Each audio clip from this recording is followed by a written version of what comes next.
Nathaniel Callahan frappa du poing le bureau en acajou si fort que le verre de whisky sursauta. Faites-la sortir de ma vue. 23 calèches, 23 femmes qui voulaient sa terre, son nom, sa fortune. Pas une seule n'avait demandé ce qui le tenait d'éveiller la nuit.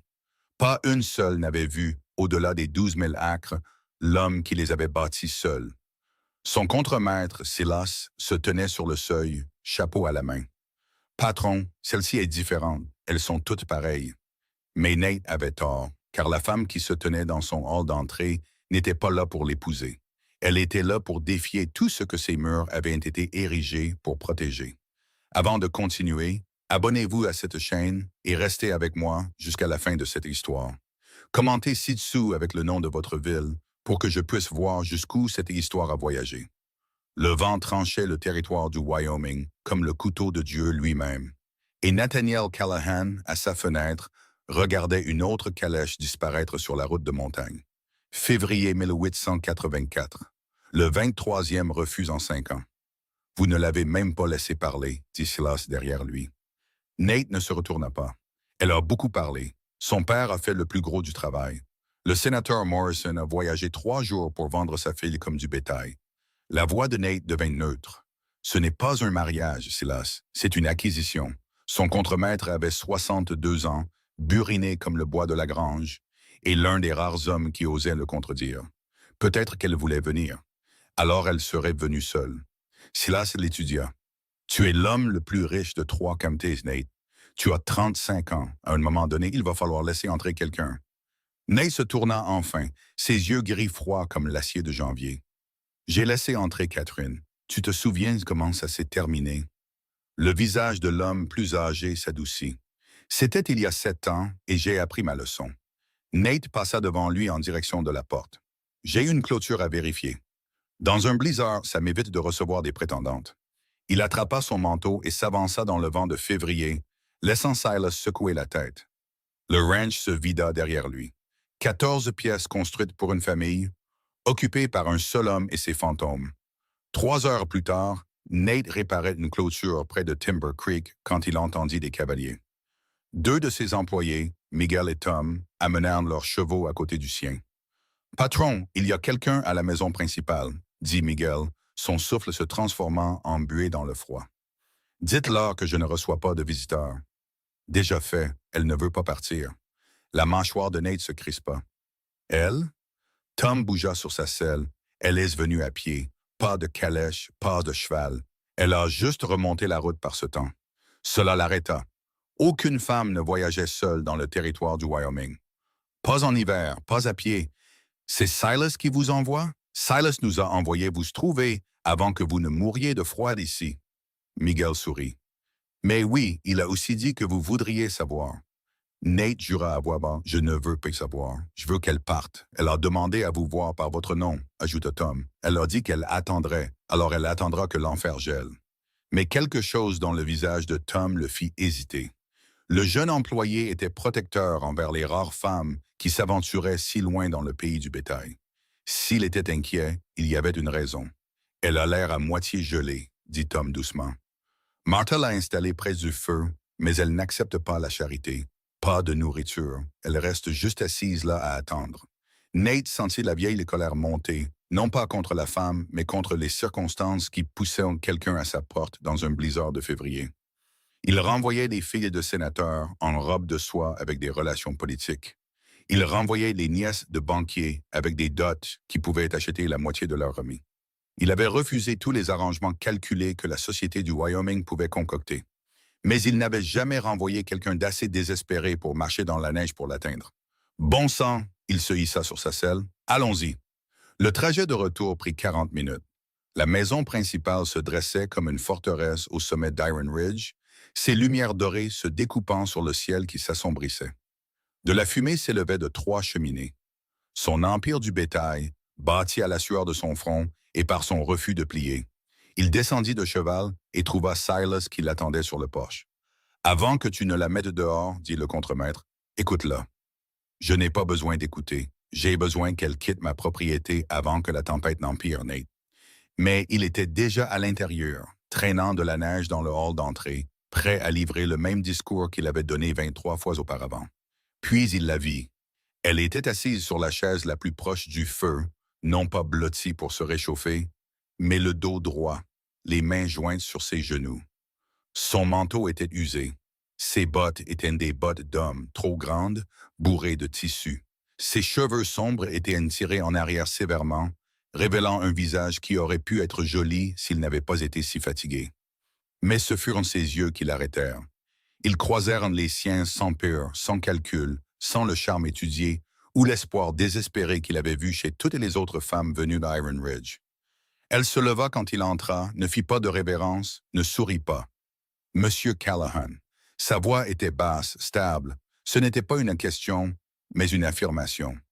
Vous devez partir, dit-il. Je le ferai après que nous aurons parlé. Il n'y a rien à dire, alors je serai brève. Elle ne s'approcha pas, n'en appela pas à sa sympathie. Mon nom est Clara Whitfield. Je ne suis pas ici pour vous épouser. Cela le prit au dépourvu. Chaque femme qui était venue dans cette maison venait avec le mariage en tête, le leur ou celui de leur père. Alors pourquoi êtes-vous ici? J'ai entendu dire que vous aviez refusé 23 femmes en 5 ans. Le silence se fit dans la pièce. Même Martha arrêta son travail dans la cuisine. Silas se tenait immobile près des escaliers. Ce sont mes affaires, dit Nate. Je sais. Le regard de Clara ne vacilla pas. Je voulais voir pourquoi. Quelque chose dans son ton, ni accusation, ni jugement, juste une simple curiosité, fit que son discours de renvoi soigneusement préparé lui resta en travers de la gorge. Vous avez traversé un blizzard pour satisfaire votre curiosité. J'ai traversé un blizzard parce que j'ai reconnu quelque chose dans cette histoire. Elle fit une pause. La solitude. Le mot le frappa comme un coup de poing. Personne ne l'avait qualifié de solitaire. On le disait difficile, impossible, froid. Le cow-boy le plus riche qui ne pouvait être ni acheté, ni charmé, ni convaincu, mais jamais solitaire. Vous ne savez rien de moi, dit-il. Je sais que vous avez bâti un empire seul. Je sais que chaque femme qui vient ici veut quelque chose de vous. Je sais que vous avez décidé qu'il était plus sûr de rester seul que de risquer d'être utilisé. Sa voix resta égale, factuelle. Je le sais parce que j'ai fait la même chose. Nate sentit sa colère se transformer en autre chose, quelque chose d'inconfortable. Martha, appela-t-il sans quitter Clara des yeux. Mettez un couvert de plus pour le dîner. Déjà fait, dit Martha depuis la cuisine, et il pouvait entendre le sourire dans sa voix. Il se retourna vers Clara. Vous pouvez rester cette nuit. La tempête s'aggrave, mais demain matin vous partez. D'accord, elle se rassit, et Nate s'éloigna avant de pouvoir poser les questions qui se bousculaient dans son esprit. Qui était-elle? Que voulait-elle? Et pourquoi le regardait-elle comme si elle pouvait voir au-delà de chaque mur qu'il avait passé 7 ans à construire? Le dîner fut tendu. Nate était assis en bout de la longue table, une table construite pour 12 personnes, occupée par 3. Clara était assise à sa droite, Silas en face d'elle. Martha servit du rôti de bœuf et des pommes de terre, observant l'échange comme un faucon observe des mulots. Vous venez du Nebraska, dit Nate. Ce n'était pas une question. Qu'est-ce qui vous a amené au Wyoming? Clara coupa sa viande avec précision. Mon mari est mort. Son frère voulait la terre. Pas moi. Alors, vous avez renoncé à un héritage? J'ai renoncé à une prison. Elle croisa son regard. Son frère a dit que je pouvais rester si je l'épousais. J'ai dit non. Silas siffla doucement. Il fallait du crâne. Il fallait de la nécessité. La voix de Clara resta calme. J'ai appris que parfois, le coût de rester est plus élevé que le coût de partir. Nate sentit quelque chose se tordre dans sa poitrine. Votre mari, comment est-il mort? Il s'est suicidé après que nous ayons perdu la ferme. Elle le dit sans émotion, énonçant un fait. La sécheresse a tout emporté. Il ne pouvait pas vivre avec cet échec. Le silence se fit à table. Même Martha s'arrêta de bouger. Je suis désolé, dit Nate, et il le pensait. Ne le soyez pas. Il a fait son choix. J'ai fait le mien. Clara but une gorgée d'eau. Je suis venu dans l'Ouest pour tout recommencer. J'ai travaillé comme couturière à Cheyenne. J'ai perdu ce travail le mois dernier. Pourquoi? Pour la première fois, quelque chose qui ressemblait presque à de l'humour traversa son visage. Ils ont dit que j'étais trop silencieuse, que je mettais les autres femmes mal à l'aise. Silas éclata de rire. Vous êtes trop silencieuse et Nate est trop bruyant. Un couple parfait. C'est las, avertit Nate. Mais Clara ne broncha pas. Je ne cherche pas un couple, Monsieur Boone. Je cherche à comprendre. Comprendre quoi? Demanda Nate. S'il est possible de construire quelque chose de réel quand tout le monde autour de vous veut quelque chose de faux. La question flotta dans l'air comme de la fumée. Nate repoussa sa chaise. J'ai du travail à faire. Au milieu du dîner, protesta Martha. Le bétail ne se soucie pas des horaires de dîner. Oh, il attrapa de nouveau son manteau, ayant besoin de distance, besoin d'air. Mais alors qu'il atteignait la porte, la voix de Clara l'arrêta. Vous fuyez. Il se tourna lentement. Pardon? Elle se leva, affrontant sa colère avec ce même regard stable. Vous fuyez de la même manière que j'ai fui le Nebraska. La différence, c'est que je l'ai admis. Vous ne savez pas de quoi vous parlez. N'est-ce pas? Clara s'approcha, non pas de manière menaçante, juste pour réduire la distance. Vous avez refusé 23 femmes parce que vous avez peur que l'une d'elles soit réelle, qu'elle vous veuille vous au lieu de votre terre, qu'elle voit au-delà de l'argent l'homme, et cela vous terrifie. La voix de Nate devint glaciale. Vous êtes dans ma maison depuis 3 heures. Ne prétendez pas comprendre ma vie. Je comprends la peur, dit Clara doucement. Je comprends ce qu'il en coûte de se protéger. Et je comprends que parfois, les murs que nous construisons pour tenir les gens à l'écart sont les mêmes murs qui nous emprisonnent. Il voulait la jeter dehors, voulait lui prouver qu'elle avait tort, voulait maintenir la forteresse qu'il avait si soigneusement bâtie. Au lieu de cela, il s'entendit demander « Qu'est-ce qui vous est arrivé ?» L'expression de Clara changea, ne se brisant pas, mais s'adoucissant. « La même chose qui vous est arrivée, je suppose. J'ai aimé quelqu'un qui ne pouvait pas m'aimer en retour, pas de la manière dont j'en avais besoin. Alors, j'ai appris à ne plus avoir besoin. Et comment ça marche pour vous?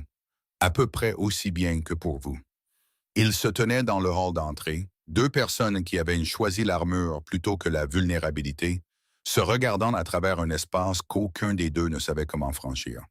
Finalement, Nate dit « La tempête s'aggrave.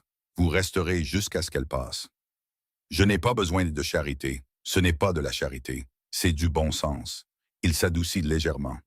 De plus, si vous mourrez de froid sur ma propriété, la ville ne me le pardonnera jamais. Clara faillit sourire. Pratique? Je suis un homme pratique. Non. Elle pencha la tête.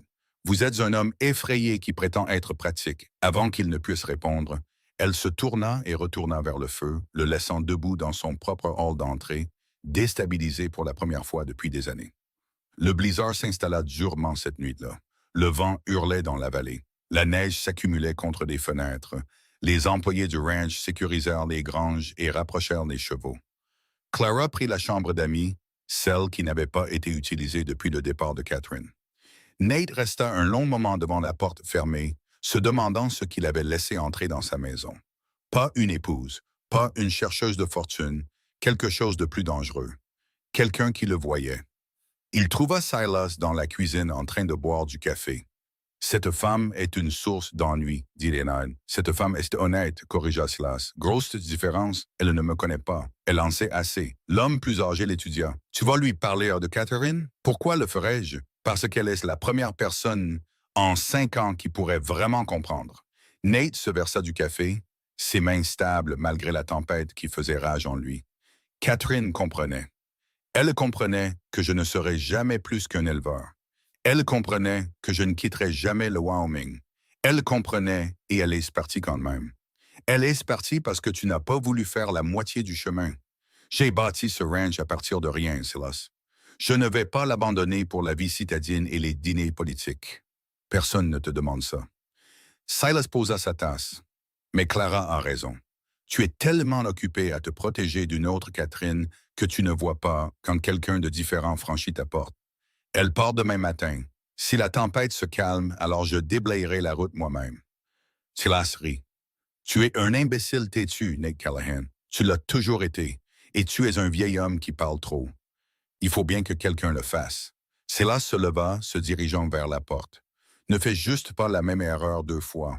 Catherine voulait que tu sois plus petit. Celle-ci, je ne pense pas qu'elle veuille que tu sois autre chose qu'honnête. Il laissa Nate seul avec son café et ses pensées.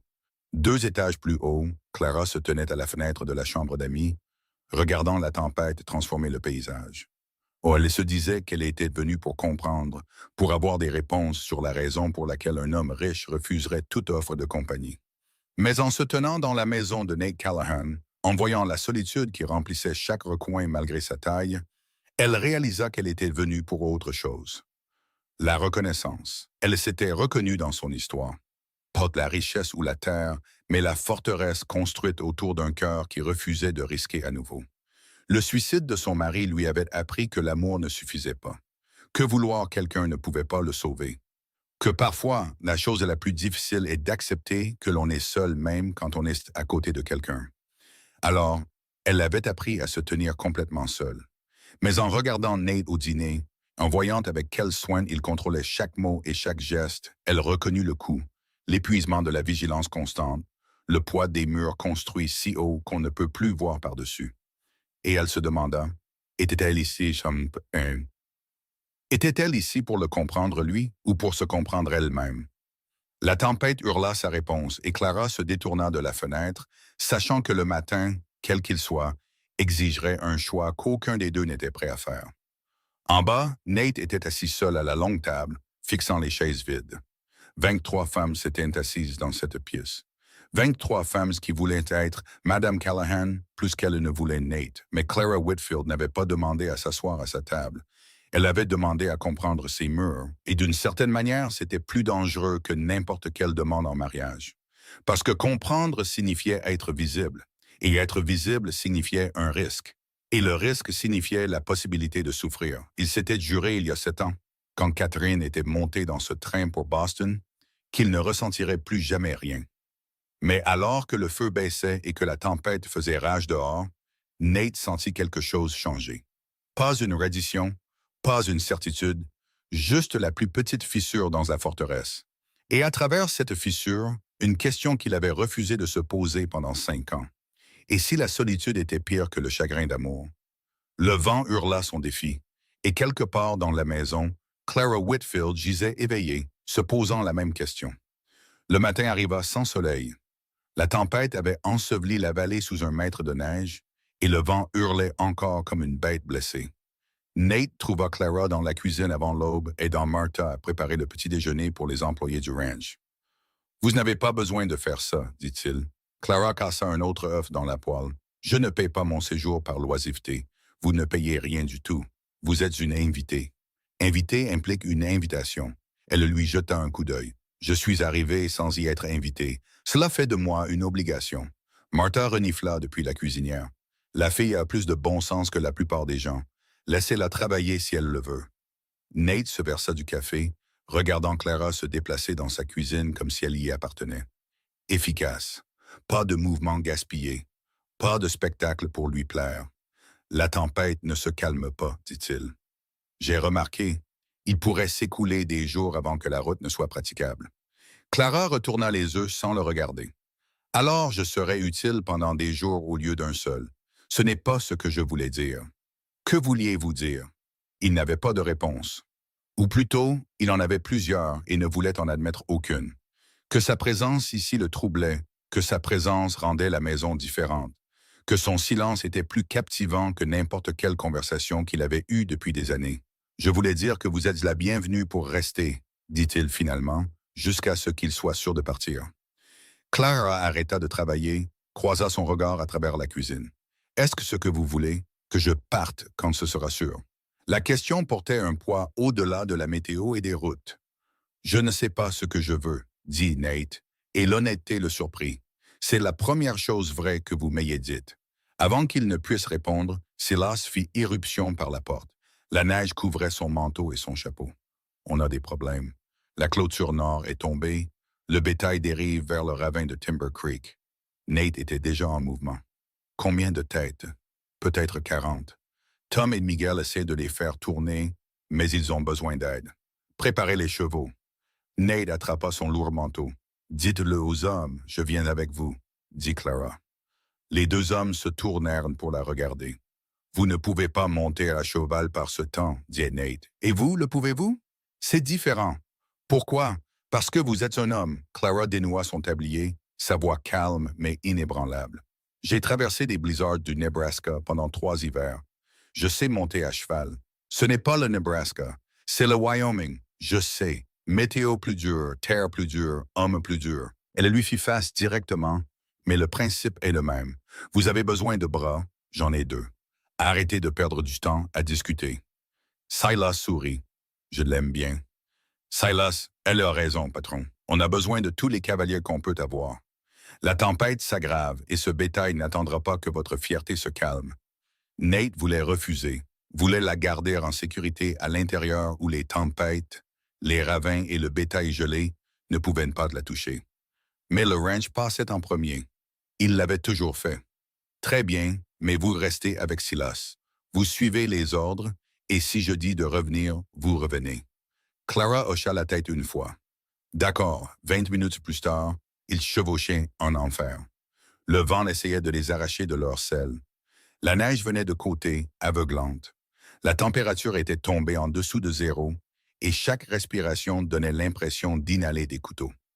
Clara chevauchait entre Nate et Silas, son manteau emprunté à peine suffisant, son visage empreint de détermination. Là, cria Miguel devant, montrant les formes sombres du bétail, trébuchant dans la neige profonde vers le bord du ravin. Le troupeau était paniqué. 40 têtes, peut-être plus, avançant dans une terreur aveugle. S'ils tombaient, ils se briseraient les jambes, le cou, mourraient dans les rochers en contrebas. Encerclez-les, cria Nate. Tournez-les vers l'abri. Les cavaliers se dispersèrent. Nate alla à gauche, Miguel et Tom allèrent à droite. Silas se déplaça pour bloquer le ravin. Clara n'hésita qu'un instant, puis éperonna son cheval, coupant la route du troupeau. « Mais qu'est-ce qu'elle fabrique » hurla Nate, mais le vent avala ses mots. Elle faisait exactement ce qu'il fallait faire, forçant le bétail de tête à tourner, utilisant le corps de son cheval pour rediriger la panique. C'était dangereux, imprudent et absolument nécessaire. Nate poussa son cheval plus fort, atteignant le flanc opposé du troupeau, les repoussant du ravin. Le bétail leur résistait, rendu fou par la tempête. Mais lentement, péniblement, ils commencèrent à tourner, puis le cheval de Clara heurta de la glace. L'animal tomba lourdement. Clara vola de sa selle, atterrissant dans la neige profonde à 3 mètres du bord du ravin. Le cœur de Nate s'arrêta. Il était descendu de son cheval avant même d'y penser, courant dans la neige qui s'opposait à chaque pas. Clara bougeait déjà, essayant de se relever, mais sa jambe céda sous elle. « Ne bougez pas !» cria-t-il. « Le bétail !» Oubliez ce maudit bétail, mais elle avait raison. Le troupeau était encore dangereusement proche du bord, et un animal effrayé pouvait en entraîner une douzaine avec lui. Silas apparut à côté d'eux. « Je m'occupe d'elle. Finis ça. » Nate regarda entre le bétail et Clara, déchiré entre le devoir et quelque chose qu'il ne voulait pas nommer. « Allez-y, cria Clara. Je vais bien. » Elle n'allait pas bien. Elle était pâle, tremblante, probablement blessée, mais le bétail était à quelques secondes du désastre. Nate courut vers son cheval, se hissa en selle et chassa les derniers animaux du danger avec une fureur qui frisait la rage. Pas contre le bétail, pas contre la tempête, mais contre lui-même, pour l'avoir emmené là, pour l'avoir laissé se mettre en danger, pour s'en soucier assez pour que la vue de sa chute ait arrêté son cœur. Il fallut une autre heure pour sécuriser le troupeau dans l'abri est. Au moment où ils eurent fini, Nate était à moitié gelé et Clara était inconsciente sur la selle de Silas. Le trajet de retour au ranch fut le plus long de la vie de Nate. Martha prit les choses en main dès qu'il portait Clara à l'intérieur. « Montez-la à l'étage, enlevez ses vêtements mouillés. Tom, va chercher de l'eau chaude et des couvertures. » « Est-elle blessée ?» exigea Nate. « Je ne le saurai pas tant qu'elle ne sera pas réchauffée. » Le visage de Martha était sombre. Elle laisse rester trop longtemps là-dehors. Ils travaillèrent pendant 3 heures. Martha et Silas firent le plus gros du travail pendant que Nate faisait les 100 pas dans le couloir comme un animal en cage. Il avait affronté des voleurs de bétail, survécu à des sécheresses, bâti un empire à partir de rien. Mais attendre pendant que quelqu'un luttait contre l'hypothermie dans sa chambre d'amis était pire que tout. Finalement, Martha sortit. Elle vivra. Une cheville foulée, quelques contusions, mais rien de cassé. Elle a eu de la chance. « De la chance ?» répéta Nate d'un ton plat. « Oui, de la chance. 10 minutes de plus dans ce froid, et nous aurions une conversation différente. » Martha l'étudia. « Elle a sauvé ce bétail, Nate. Elle a probablement sauvé la vie de Tom aussi. Il se dirigeait droit vers ce ravin avant qu'elle ne coupe le troupeau. Je n'aurais jamais dû la laisser venir. Tu n'aurais pas pu l'en empêcher. La voix de Martha s'adoucit. Cette femme a de l'acier dans la colonne vertébrale. Elle me rappelle quelqu'un d'autre que je connais. Nate ignora l'insinuation. Puis-je la voir? C'est la meilleure chose pour elle maintenant. Mais il entra quand même. Clara gisait dans le lit, pâle mais respirant régulièrement. Quelqu'un, probablement Martha, avait tressé ses cheveux sombres. Sans les murs qu'elle gardait habituellement autour d'elle, elle paraissait plus jeune, vulnérable. Nate s'assit sur la chaise à côté du lit et fit quelque chose qu'il n'avait pas fait depuis des années. Il pria, non pas Dieu, il avait abandonné ça après le départ de Catherine, mais à la force, quelle qu'elle soit, qui gouvernait les tempêtes, le bétail et les femmes têtues qui chevauchaient dans les blizzards. Qu'elle aille bien, qu'elle se réveille, qu'elle reste. Cette dernière pensée le choqua et le fit se lever. Il ne voulait pas qu'elle reste. Il voulait qu'elle parte. Voulait que sa vie redevienne normale. Voulait que la forteresse soit hermétiquement scellée. N'est-ce que pas? Il quitta la pièce avant de pouvoir répondre. Clara se réveilla vers minuit. La tempête faisait toujours rage dehors, mais la maison était calme, chaude, sûre. Elle essaya de s'asseoir et halta alors qu'une douleur fulgurante lui traversait la cheville. Doucement, la voix de Nate vint du coin. Elle ne l'avait pas vu assis là dans l'obscurité. « Depuis combien de temps êtes-vous là? » demanda-t-elle. « Est-ce que ça a de l'importance? » « Je suppose que non. » Elle se cala contre les oreillers. « Le bétail est en sécurité grâce à vous. Et les employés du ranch aussi. Tom dit que vous lui avez sauvé la vie. » Clara ferma les yeux. « J'ai juste monté un cheval. Vous avez foncé dans une débandade en plein blizzard avec un ravin dans votre dos. » Sa voix était rude. Ce n'était pas juste monter un cheval. Qu'était-ce alors? Il s'approcha et elle put voir son visage maintenant à la faible lueur du feu. Quelque chose dans son expression était différent. « Brute, c'était la chose la plus courageusement stupide que j'ai jamais vue, dit-il. Et j'ai vu beaucoup de courage et beaucoup de stupidité. Lequel des deux pensez-vous que je sois? » Les deux. Il s'assit sur le bord du lit. « Pourquoi l'avez-vous fait? » « Parce qu'il fallait le faire. » Ce n'est pas une réponse. Clara croisa son regard. « Si c'en est une, vous aviez besoin d'aide. Je pouvais aider. Le pourquoi n'a pas d'importance au-delà de ça. Ça a de l'importance pour moi. Pourquoi? » La question flotta entre eux, lourde de tout ce qui n'était pas dit.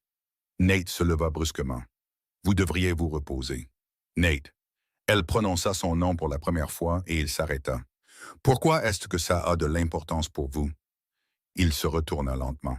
« Parce que personne ne s'est mis en danger pour moi depuis très longtemps et je ne sais pas quoi faire de ça. Vous n'avez rien à en faire. » N'est-ce pas? Sa voix s'éleva. « Vous vous présentez à ma porte sans y être invité. Vous voyez à travers tous les murs que j'ai construits. Vous risquez votre vie pour mon bétail. Et maintenant, vous êtes allongé dans ma chambre d'amis en me disant que je n'ai rien à en faire. » Clara se redressa malgré la douleur, affrontant sa colère avec calme. « Qu'est-ce que vous voulez en faire? » La question le stoppa net.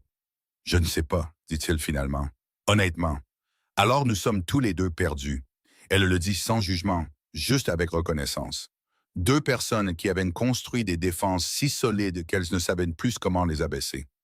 Nate se rassit, plus près cette fois. « Parlez-moi de votre mari. » Clara se raidit. « Pourquoi?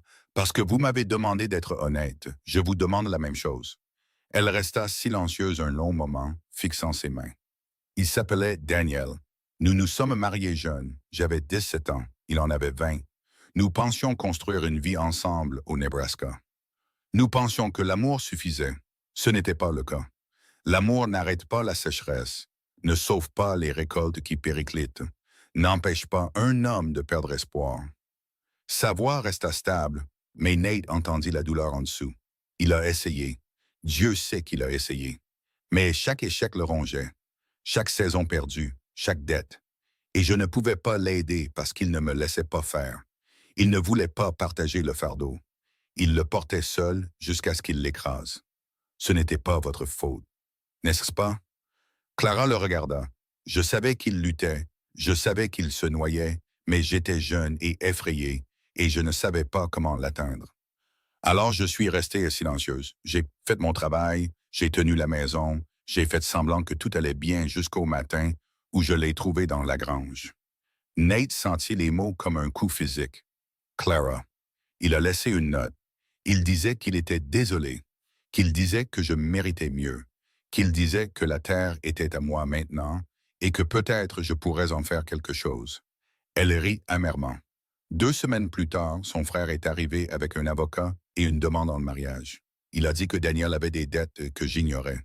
Il a dit que la seule façon de garder la terre était de l'épouser, de lui donner ce qui aurait dû être à moi. Qu'avez-vous fait? J'ai incendié la maison. Nate la dévisagea.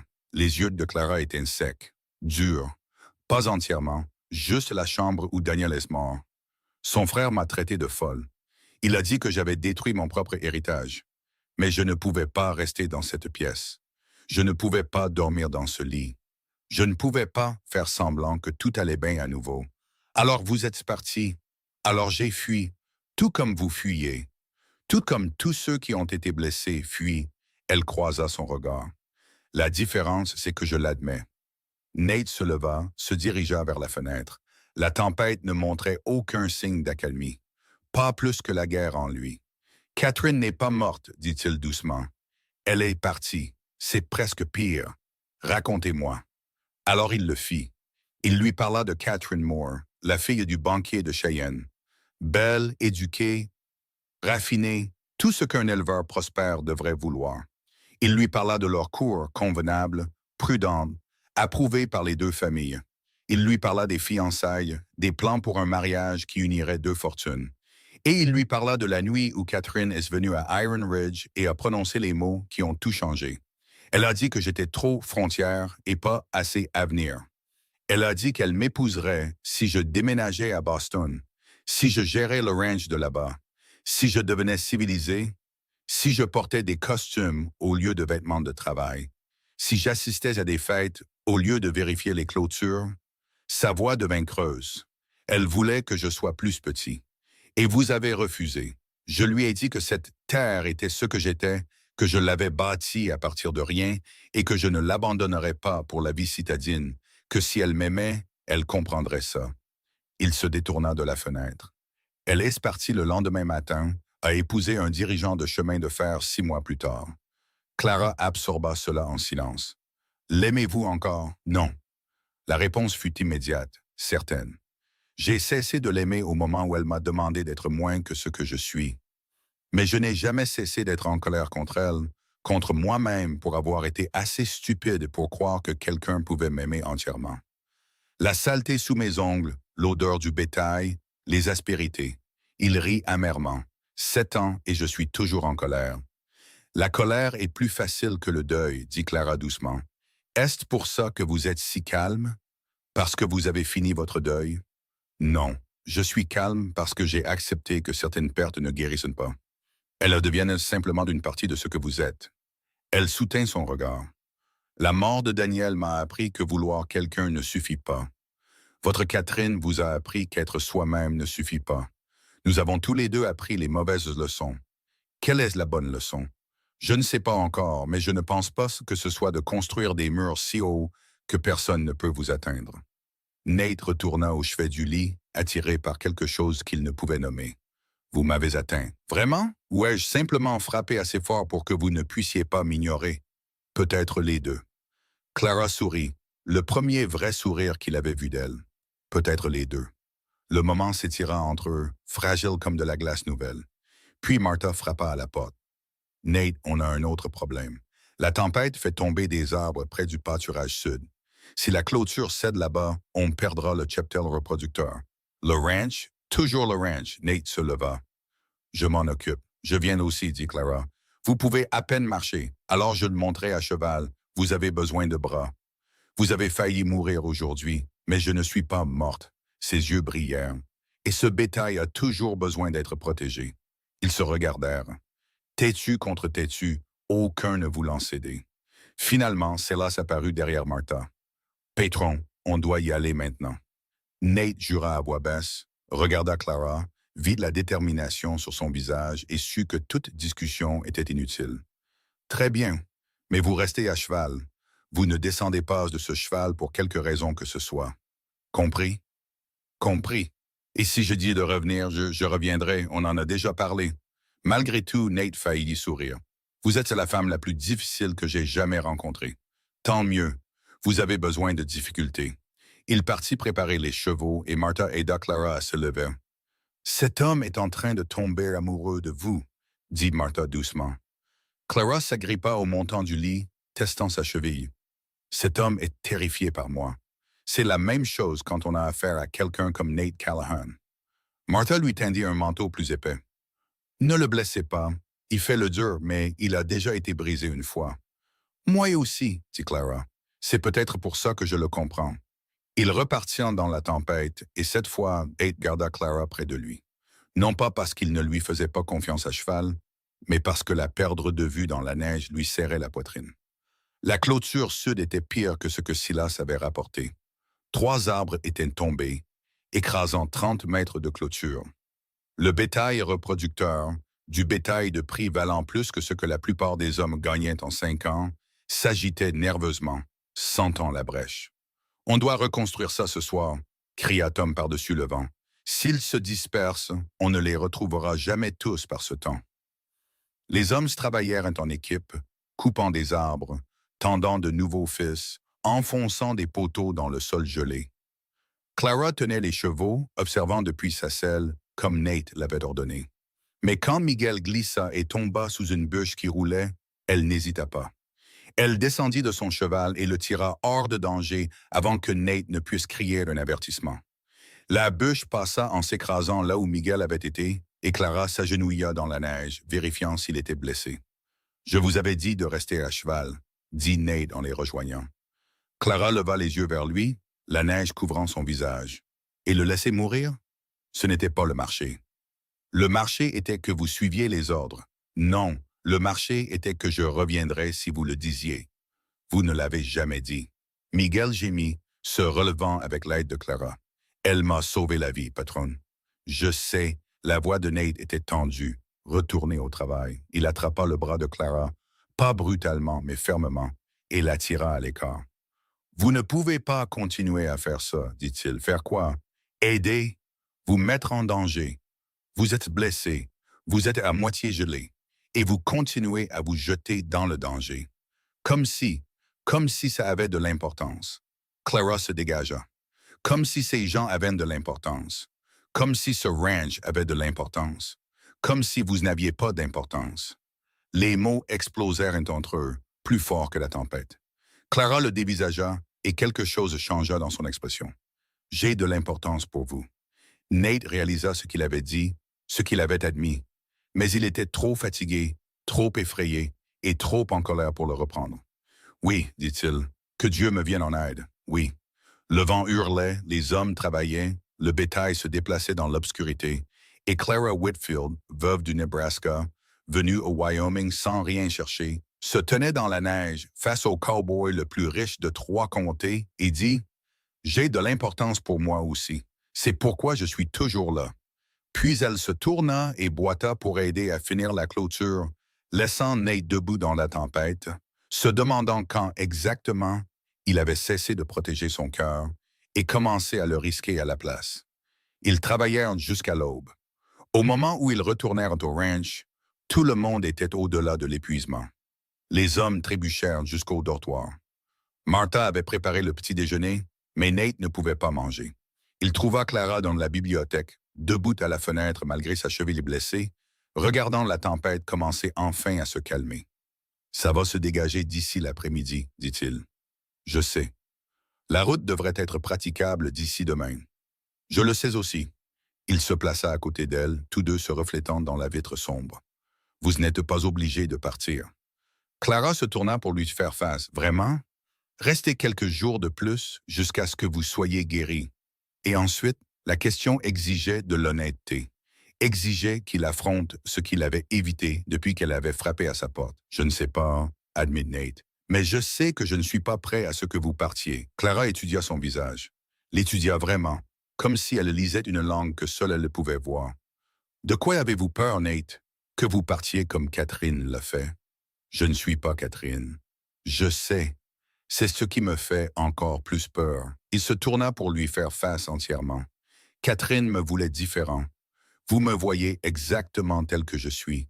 La saleté, les aspérités, la colère et tout le reste. Et vous n'avez pas fui. C'est terrifiant. Pourquoi? Parce que si vous voyez tout ça et que vous restez quand même, alors je ne peux plus me cacher derrière des excuses.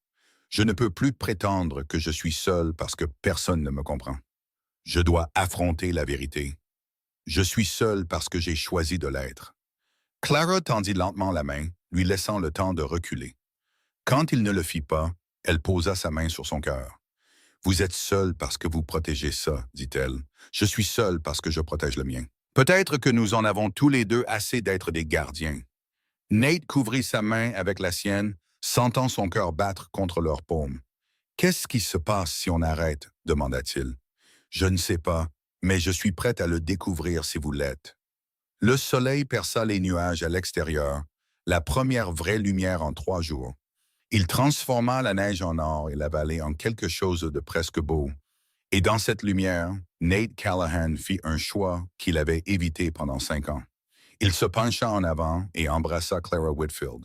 Non pas avec passion, non pas avec possession, mais avec honnêteté. Quand ils se séparèrent, Clara souriait. C'était terrifiant, n'est-ce pas? Absolument. Tant mieux.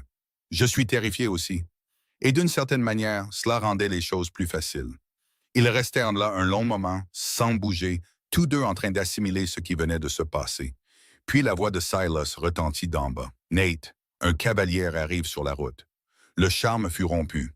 Nate recula et Clara vit quelque chose vaciller sur son visage. Pas du regret, mais de la lassitude, comme s'il avait déjà commencé à reconstruire les murs. On devrait aller voir qui c'est, dit-elle doucement. Clara, plus tard. On en parlera plus tard. Mais ils savaient tous les deux que plus tard pourrait signifier jamais. Ils descendirent les escaliers pour trouver Silas à la porte avec un homme que Nate reconnut clairement. L'étranger était plus jeune, peut-être 30 ans, vêtu d'un costume qui n'avait rien à faire dans un ranch du Wyoming. « James, dit Nate, et sa voix devint glaciale.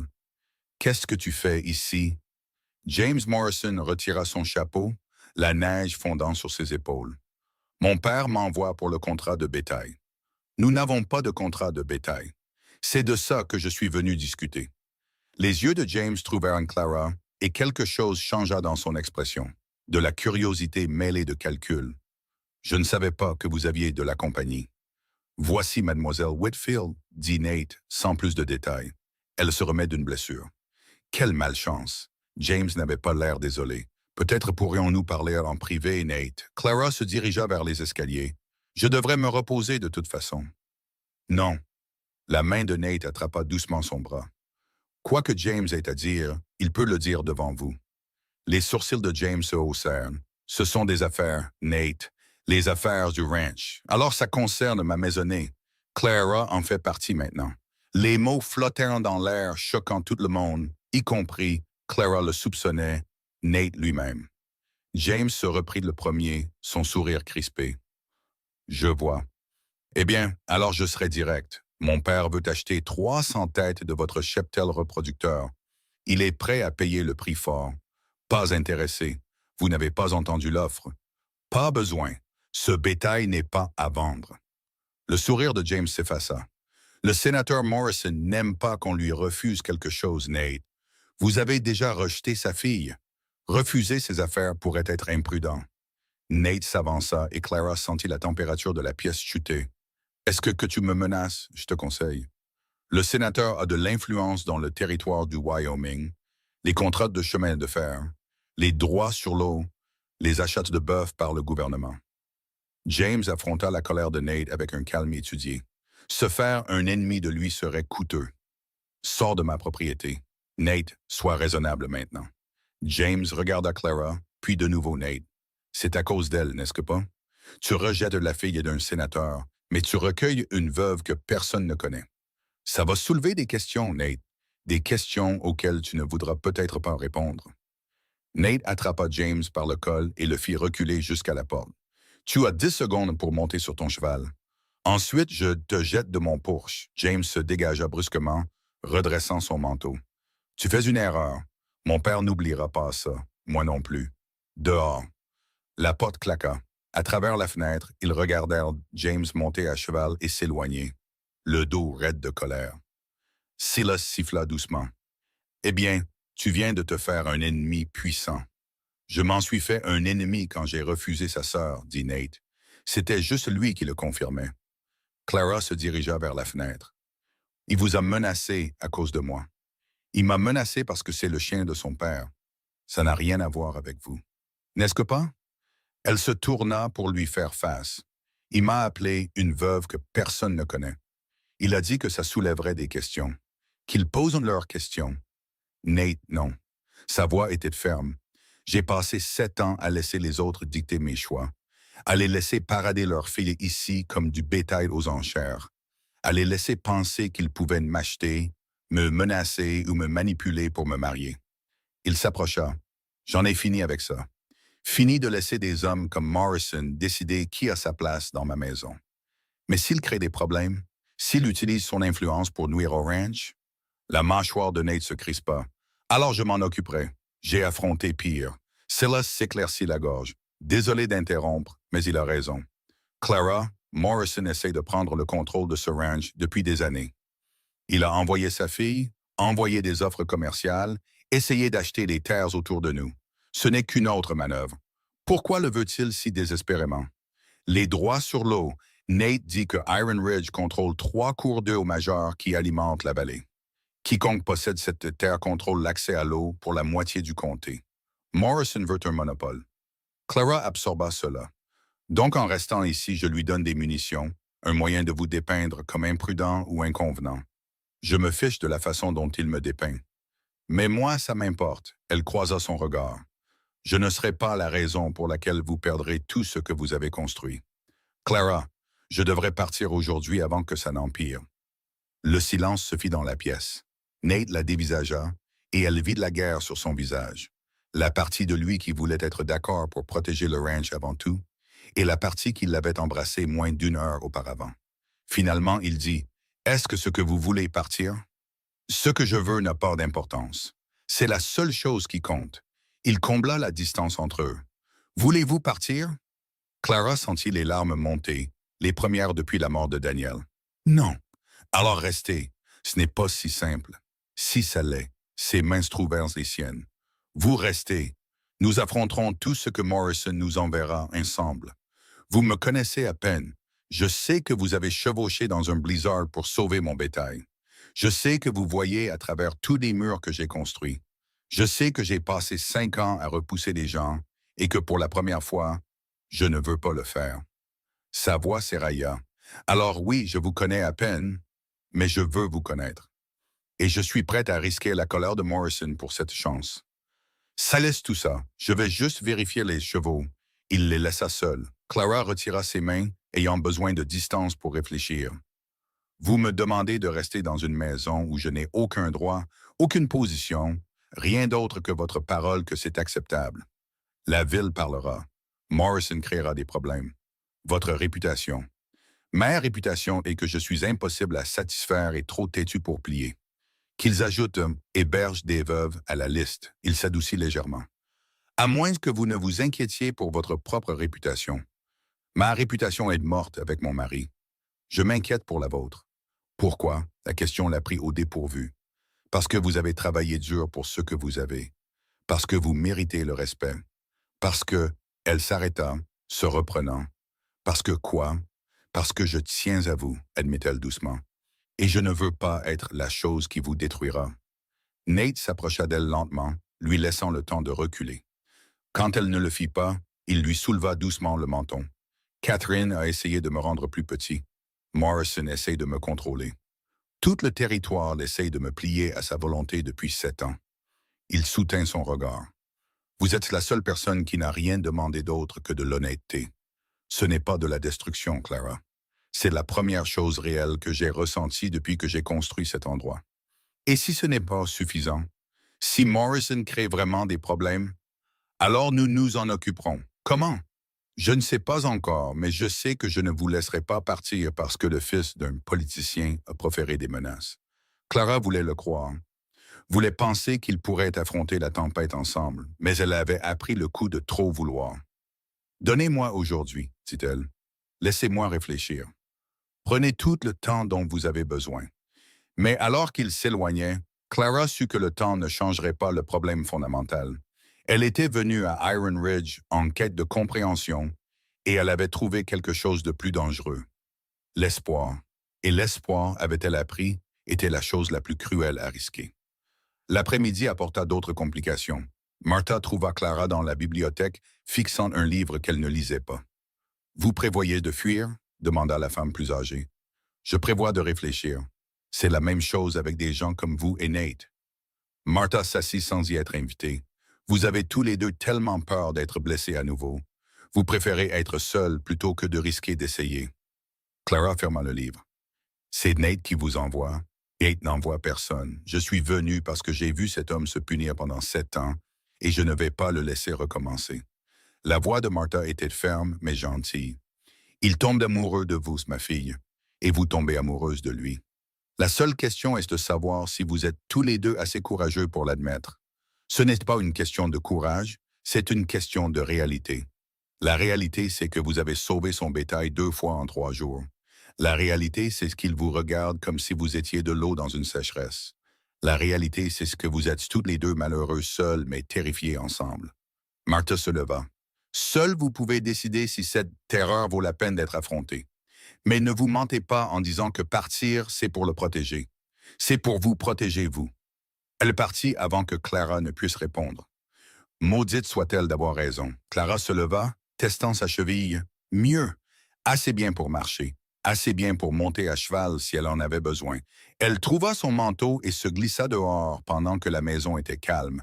La tempête était passée, laissant la vallée immaculée sous la neige fraîche. Le soleil se couchait, colorant tout d'or et de rose. C'était beau, cruel dans sa beauté.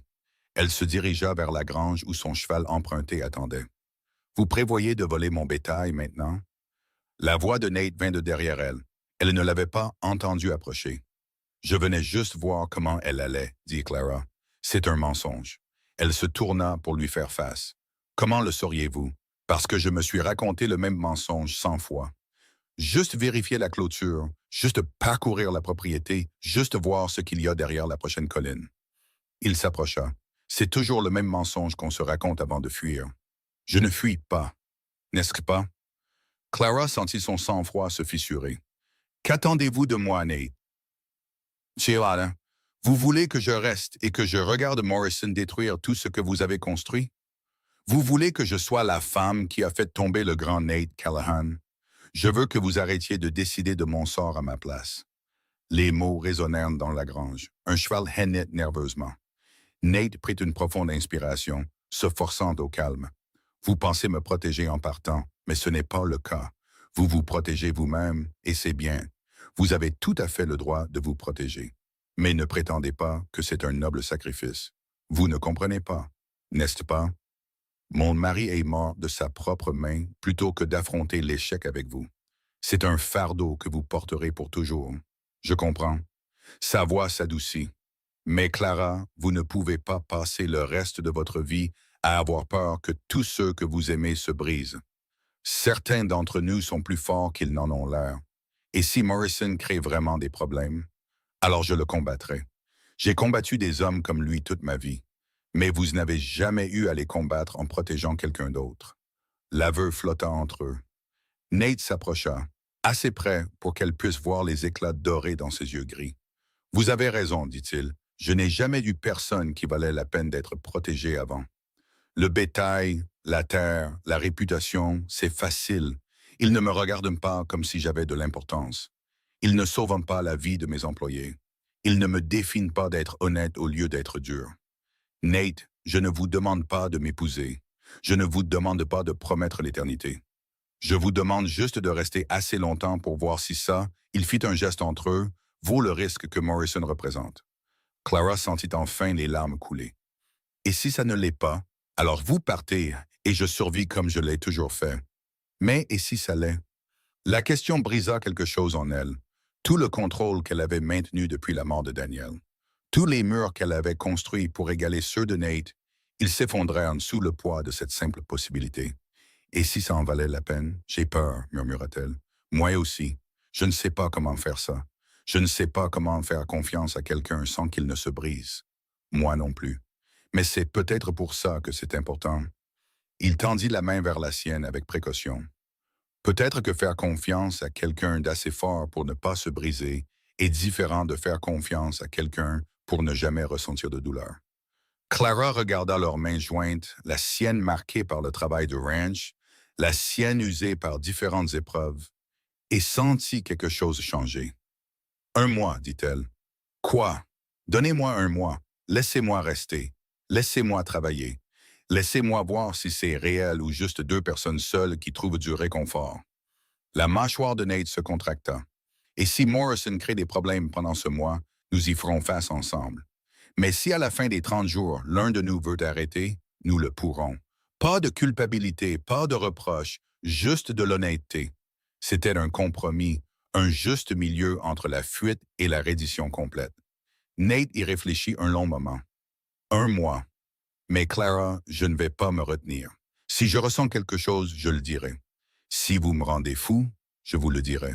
Ça ne marche que si nous sommes tous les deux honnêtes. D'accord? Ils se serrèrent la main comme pour un accord commercial. Et puis Nate l'attira plus près et l'embrassa comme si c'était tout, sauf des affaires.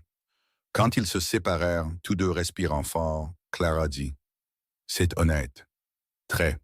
Ils retournèrent à la maison main dans la main, et Clara essaya de ne pas penser à toutes les façons dont cela pourrait se terminer en désastre. Essaya de ne pas calculer les risques ou de se protéger contre la douleur future. Pour une fois, elle se laissa simplement ressentir. Mais l'univers, semblait-il, avait d'autres plans. Un cavalier apparut sur la route juste au moment où ils atteignaient le porche. Pas James Morrison cette fois. Quelqu'un que Clara reconnut. Son cœur s'arrêta. « Non », souffla-t-elle. Le cavalier s'approcha et Nate se tendit à côté d'elle. Qui est-ce? Clara ne pouvait pas parler. Ne pouvait pas respirer parce que chevauchant vers le ranch d'Iron Ridge, avec un sourire qui ne promettait rien de bon, se trouvait le frère de Daniel, l'homme qui avait essayé de la forcer à se marier. L'homme qu'elle avait fui du Nebraska pour lui échapper. Robert Whitfield l'avait trouvé. « Clara », appela-t-il, descendant de cheval avec une aisance étudiée. « Te voilà. Je t'ai cherché partout. » Nate se plaça devant elle, protecteur. « Qui êtes-vous? » Robert Whitfield, le beau-frère de Clara. Son sourire était tout charme et sans chaleur.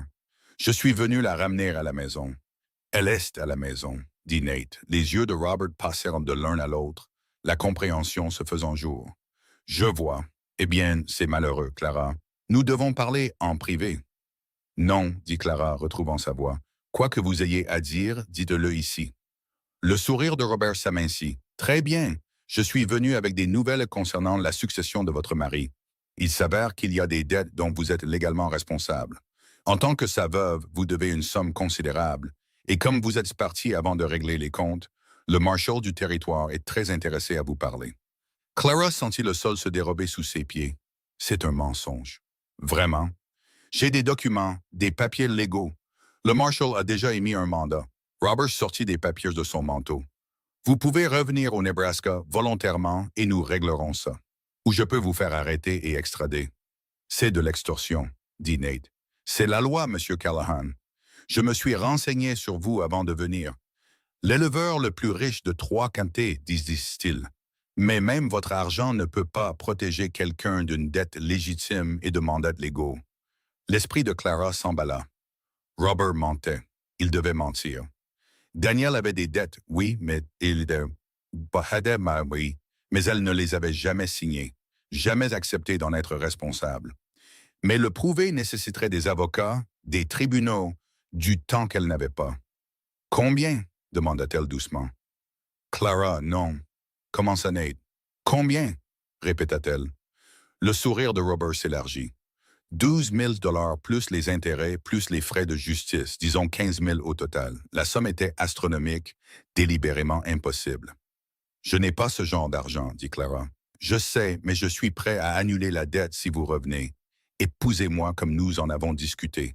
La terre vous revient, la dette disparaît. Tout le monde est heureux, sauf Clara, » dit Nate. « Clara aura un foyer, la sécurité et ses problèmes juridiques résolus. C'est plus qu'elle n'a maintenant. » Clara sentit tout ce qu'ils avaient construit en 3 jours s'effondrer. Le baiser dans la bibliothèque, la promesse dans la grange, l'espoir fragile que peut-être, juste peut-être, elle méritait quelque chose de bien. Tout cela se transformant en cendres. J'ai besoin de temps pour réfléchir, dit-elle. Vous avez jusqu'à demain. Après ça, j'appelle le marshal. Robert toucha son chapeau. Je logerai à l'hôtel en ville. Venez me trouver quand vous serez prête à être raisonnable. Il s'éloigna à cheval, laissant la destruction dans son sillage. Clara resta figée, sentant les yeux de Nate sur elle. C'est du bluff, dit-il. Ça doit l'être. Et si ce n'est pas le cas, alors nous nous battrons. On prendra un avocat, on contestera le mandat. Avec quelle preuve? Je n'ai rien. Pas de papier, pas de registre. J'ai tout laissé au Nebraska. Sa voix se brisa. Je pensais que j'étais libre. Je pensais que j'avais échappé. Mais il m'a suivi jusqu'ici.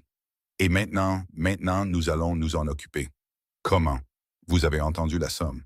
15 000 $. Même si nous prouvons que la dette n'était pas la mienne, la bataille juridique coûterait cher. Je paierai. La tête de Clara se releva brusquement. Quoi? Je paierai la dette.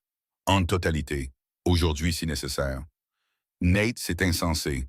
Vous ne savez même pas si c'est réel. Je me fiche que ce soit réel. Ce qui m'importe, c'est ce que ça vous menace. Il lui attrapa doucement dans les épaules. 15 000 $, c'est de l'argent. C'est tout ce que c'est. Je peux gagner plus d'argent. Je ne peux pas faire une autre. Vous, les mots la frappèrent comme un coup physique. Vous ne pouvez pas simplement payer mes dettes, dit-elle. Nous nous connaissons depuis 3 jours. Assez longtemps pour savoir que je ne laisserai pas ce salaud vous ramener au Nebraska. Mais le ranch survivra. Clara, l'argent n'est que du papier et des promesses. C'est important, oui, mais pas plus que, il s'arrêta, se reprenant. Pas plus que quoi? La mâchoire de Nate se contracta. Ils s'étaient mis d'accord sur un mois, sur l'honnêteté, sur le fait de voir si c'était réel. Mais debout là, avec son monde qui s'effondrait à nouveau, il fit un choix. Pas plus que vous, dit-il. L'argent n'a pas plus d'importance que vous. Clara sentit les larmes couler sur son visage. Vous me connaissez à peine. J'en sais assez. Et si je n'en vaux pas la peine? Si je prends votre argent et que je pars quand même? Et si? Alors j'aurais fait ce qu'il fallait et j'aurais perdu de l'argent. Je peux vivre avec ça. Il lui prit doucement le visage en coupe. Ce avec quoi je ne peux pas vivre, c'est de vous voir être ramené de force à un homme qui veut vous posséder. Pas quand je peux l'empêcher. C'est fou, probablement, mais nous le faisons quand même.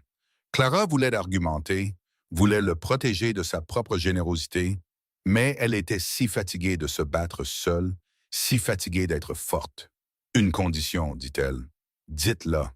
Vous structurez ça comme un prêt. Je vous rembourserai chaque centime, même si ça prend des années. Nate sourit malgré tout. Femme têtue. Homme têtu. Marché conclu. Ils scellèrent l'accord par un baiser. Et pour un moment parfait, Clara se laissa croire que peut-être, juste peut-être, elle avait enfin trouvé quelqu'un qui ne se briserait pas. Mais en ville, Robert Whitfield était assis à l'hôtel, composant un télégramme pour le sénateur Morrison. Et la vraie tempête ne faisait que commencer. Le lendemain matin, Nate se rendit en ville avec un chèque de banque de 15 000 $ en poche et une lueur de meurtre dans les yeux. Clara avait insisté pour l'accompagner malgré sa cheville. « C'est ma dette. Je l'affronte. C'est de l'extorsion, » corrigea Nate. « Et nous y mettons fin. » Il trouva un Robert à l'hôtel en train de prendre son petit déjeuner comme s'il était chez lui. Son sourire en les voyant était du pur poison. « Clara, Monsieur Callahan, j'espérais que vous verriez la raison. » Nate jeta le chèque de banque sur la table. « Voilà votre argent. 15 000 payés en totalité. Maintenant, sortez du Wyoming. » Robert prit le chèque, l'examina et rit. Quelle générosité! Mais il y a un problème. Quel problème? Ceci ne couvre pas la totalité de la dette. J'ai mal calculé hier soir. Il sortit un registre. Il s'avère qu'avec les intérêts accumulés et les frais de justice, le total est en fait de 23 000. Le visage de Clara devint blanc. Vous aviez dit 15. J'ai dit 15 plus les intérêts et les frais.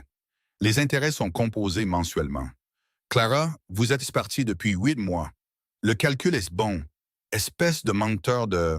Nate s'avança, mais la main de Clara sur son bras l'arrêta. « Montrez-moi le registre, dit-elle. Robert le fit glisser. Tout est documenté, légal et contraignant. Clara parcourut les chiffres, son visage illisible. Puis elle fit quelque chose que Nate n'attendait pas. Elle sourit. Ce registre est un faux, dit-elle calmement. Pardon? L'écriture change 3 fois. Les dates sont fausses. Vous avez des entrées de juin alors que Daniel est mort en avril. Et ça? Elle montra une signature. Ce n'est pas la signature de Daniel. Son dé avait une boucle spécifique. C'est la tentative de quelqu'un d'autre de la falsifier. Le sourire de Robert vacilla. Vous vous trompez. Non. J'ai vu mon mari signer des documents pendant 5 ans. Je connais son écriture mieux que la mienne. Clara se leva. Vous montez une arnaque, Robert. La question est, pourquoi maintenant? Pourquoi me suivre au Wyoming 8 mois après mon départ? La table à manger de l'hôtel était devenue silencieuse. D'autres clients écoutaient. Parce que vous devez de l'argent, insista Robert. Non, parce que vous avez besoin d'argent. La voix de Clara était d'acier. Que s'est-il passé? Avez-vous perdu la ferme au jeu, bu les bénéfices, ou avez-vous simplement réalisé que 100 mois pour vous marier, vous n'aviez aucun droit sur ce que Daniel avait laissé? Robert se leva brusquement. Vous me traitez de menteur en public? J'énonce des faits.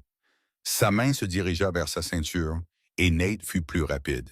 Il avait le poignet de Robert dans une poigne de fer avant que l'homme ne puisse dégainer l'arme qu'il portait. Touchez-la et vous perdrez la main, dit Nate doucement. Lâchez-moi. Quand vous vous serez excusé. Pourquoi? Pour avoir menacé une femme? Pour avoir menti? Pour être un lâche qui s'en prend aux veuves. La voix de Nate était d'un calme mortel. Choisissez. Le propriétaire de l'hôtel apparut. Messieurs, réglez ça dehors. Ils se déplacèrent dans la rue et la moitié de la ville les suivit. Les nouvelles voyageaient vite dans le territoire du Wyoming. Robert se dégagea de la poigne de Nate. Vous faites une erreur, Callahan. Vous deux. La seule erreur a été de vous laisser nous faire perdre notre temps, dit Clara. Retournez au Nebraska. Il n'y a rien pour vous ici. Vraiment? Parce que j'ai rencontré un homme intéressant hier soir. Le sénateur Morrison. Il est très curieux de votre relation avec M. Callahan. Nate sentit une terreur glaciale s'installer dans ses entrailles. Qu'est-ce que tu lui as dit? La vérité. Que son rival héberge une veuve au passé douteux. Qu'on parle d'inconvenance. Que peut-être le gouvernement territorial devrait enquêter pour savoir si le plus riche éleveur du Wyoming est, comme Morrison l'a-t-il dit, moralement apte à détenir ses contrats fonciers. Clara attrapa le bras de Nate, sentant qu'il était sur le point d'exploser. Il bluffe. Vraiment? Morrison a déjà déposé une plainte officielle auprès du gouverneur territorial. Il dit qu'il y a des inquiétudes sur votre caractère, Nate, des questions sur le fait de savoir si les contrats de bœuf du gouvernement devraient aller à quelqu'un qui bafoue les conventions sociales. Le sourire de Robert revint, mais Morrison est raisonnable. Il est prêt à retirer la plainte si certaines conditions sont remplies. Quelles conditions? Exigea Nate. Clara quitte le Wyoming. Vous vendez à Morrison 300 têtes de bétail reproducteurs à son prix et vous acceptez la nouvelle offre de mariage de sa fille. Les mots frappèrent comme de la chevrotine. Jamais, dit Nate. Alors profitez de votre enquête. Morrison a des amis à Washington. Ça pourrait durer des années. Bloquez vos contrats, gelez vos actifs, détruire votre réputation. Robert toucha son chapeau. Ou vous pourriez être malin. Renvoyez Clara. Faites l'affaire. Sauvez-vous. Il s'éloigna avant que Nate ne puisse répondre. La foule murmura. Certains avaient l'air compatissants, d'autres calculateurs. Les petites villes prospéraient sur les scandales et c'était le plus grand depuis des années. Clara se tourna vers Nate, le visage pâle. Il est sérieux. Je sais. Morrison pourrait vraiment faire ça. C'est un sénateur. Il a du pouvoir. La mâchoire de Nate était crispée. Mais je ne céderai pas aux menaces, même si ça vous coûte tout. La question fit de se pencher plusieurs habitants. Nate regarda Clara, puis la foule qui observait. Il avait passé 7 ans à bâtir sa réputation, 7 ans à faire ses preuves, 7 ans à gagner le respect. Et maintenant, il avait un choix. Garder ce respect ou garder la femme qui le mettait au défi d'être plus que ses murs. Oui, dit-il clairement, même si ça me coûte tout. La foule éclata en chuchotement. Clara attrapa sa main. Nous devons parler en privé. Ils marchèrent jusqu'à la lisière de la ville, loin des regards indiscrets et des oreilles avides. Vous ne pouvez pas faire ça, dit Clara. Je ne vous laisserai pas sacrifier votre ranch pour moi. C'est mon choix. C'est du suicide. Morrison vous détruira. Qu'il essaye. Nate. Elle se tourna pour lui faire face. Écoutez-moi, je ne vaux pas ça. Je suis une veuve que personne ne connaît avec un beau-frère qui monte des arnaques et les dettes d'un mari mort. Vous êtes l'homme le plus riche de 3 comtés avec une réputation et un avenir. Le calcul est simple. Le calcul, c'est que je préfère perdre le ranch que de vous perdre. Vous me connaissez depuis 4 jours. Et en 4 jours, vous avez sauvé mon bétail 2 fois. Vous m'avez mis au défi d'être honnête et vous m'avez montré qu'être seul n'est pas la même chose qu'être en sécurité. Sa voix s'érailla. Catherine voulait que je sois plus petit. Morrison veut me contrôler. Vous êtes la seule personne qui veut que je sois honnête. Ça vaut plus que n'importe quel contrat. Clara sentit de nouveau les larmes menacées. Et si Morrison gèle vraiment vos actifs? S'il vous ruine, alors je recommencerai. Avec quoi? S'il prend le ranch, il ne peut pas prendre le ranch. Je le possède entièrement. Pas de prêt bancaire, pas de partenaire. Le pire qu'il puisse faire, c'est geler les contrats gouvernementaux et rendre les affaires difficiles. C'est quand même dévastateur, c'est surmontable. Nate lui prit le visage en coupe. Clara, j'ai bâti cet empire à partir de 200 acres et de l'entêtement. Si Morrison le démolit, je le reconstruirai. Mais je ne peux pas construire une autre, vous. Les mots brisèrent complètement ses défenses. J'ai peur, murmura-t-elle. Moi aussi. Mais j'ai plus peur de vivre en sécurité et seul que de vivre honnêtement et ensemble. Ils restèrent là, 2 personnes qui avaient appris à se protéger si bien qu'elles avaient oublié comment vivre, choisissant le risque plutôt que la sécurité. Qu'est-ce qu'on fait? Demanda Clara. On se bat ensemble. Mais le combat arriva plus vite que prévu. Cet après-midi-là, un marshal territorial arriva à Iron Ridge avec des papiers officiels. Pas un mandat d'arrêt contre Clara. C'était des mensonges de Robert, mais un avis d'enquête formel sur les contrats fonciers de Nate. Je suis désolé, Nate. Le marshal Tom Hendrick dit qu'il connaissait Nate depuis des années. Ordres du bureau du gouverneur. Je dois mener des entretiens, inspecter les registres, examiner vos opérations. Combien de temps cela prendra-t-il? Des mois, probablement. Peut-être plus si Morrison continue de pousser. Et mes contrats de bétail? Gelés, en attendant les résultats de l'enquête. Nate sentit le sol se dérober. Ces contrats étaient le moyen de nourrir ses employés, de payer les fournitures, de maintenir les opérations. Sans eux, il perdrait de l'argent à flot. C'est l'œuvre de Morrison, dit-il. Je sais, mais j'ai les mains liées. Tom jeta un coup d'œil à Clara. Madame, je devrais vous interroger aussi. Sur votre présence ici, votre relation avec M. Callahan, votre passé. Bien sûr, dit Clara calmement, bien que Nate ait vu ses mains trembler. Après le départ de Tom, Silas rassembla les employés du ranch. « Patron, qu'est-ce qu'on fait? » demanda Miguel. « Si les contrats sont gelés? »« On continue de travailler, dit Nate. J'ai assez de réserves pour payer les salaires pendant 6 mois, peut-être plus si on est prudent. Et si ça dure plus de 6 mois? » Nate regarda ces hommes, de bons hommes qui travaillaient pour lui depuis des années, qui lui faisaient une confiance. Alors on trouvera une solution. Mais j'ai besoin de savoir, êtes-vous avec moi, même si ça devient moche? Les hommes échangèrent des regards. Tom, le plus jeune, parla le premier. Vous m'avez donné un travail quand personne d'autre ne le voulait. Vous m'avez appris à monter à cheval, à gérer un ranch, à être un homme. Je ne pars pas. Miguel hocha la tête. Vous avez payé les médicaments de ma mère l'hiver dernier. Vous n'avez pas demandé de remboursement. Je reste. Un par un, les employés du ranch prêtèrent allégeance, non pas à cause de l'argent ou des contrats, mais parce que Nate les avait traités comme sa famille. C'était la première bonne chose qui s'était produite de toute la journée. Mais la nuit apporta pire. Clara était dans la bibliothèque quand elle entendit des cris dehors. Elle se précipita à la fenêtre et vit des torches. Une foule de la ville, peut-être 20 personnes, se tenait à la lisière de la propriété de Nate. Nate était déjà dehors, fusil à la main, mais pointé vers le bas. « Que voulez-vous? » cria-t-il. Un homme que Clara reconnut de l'hôtel s'avança. « On veut la vérité, Callahan. Est-il vrai que vous hébergez une femme de mauvaise réputation? » « Clara Whitfield est une invitée dans ma maison, rien de plus. Ce n'est pas ce que dit Morrison. Il dit qu'elle a compromis votre jugement, qu'elle vous a rendu inapte au contrat public. Morrison est un menteur. Peut-être, mais l'enquête dit le contraire. » L'homme fit un geste vers la foule. Certains d'entre nous ont des contrats avec vous, Nate. On vous vend des fournitures, on vous loue des terres, on travaille sur vos convois de bétail. Si Morrison vous met sur liste noire, il nous met sur liste noire aussi. La vraie peur émergea. Ce n'était pas une question de moralité, c'était une question d'économie. Alors vous voulez que je mette Clara dehors? Demanda Nate.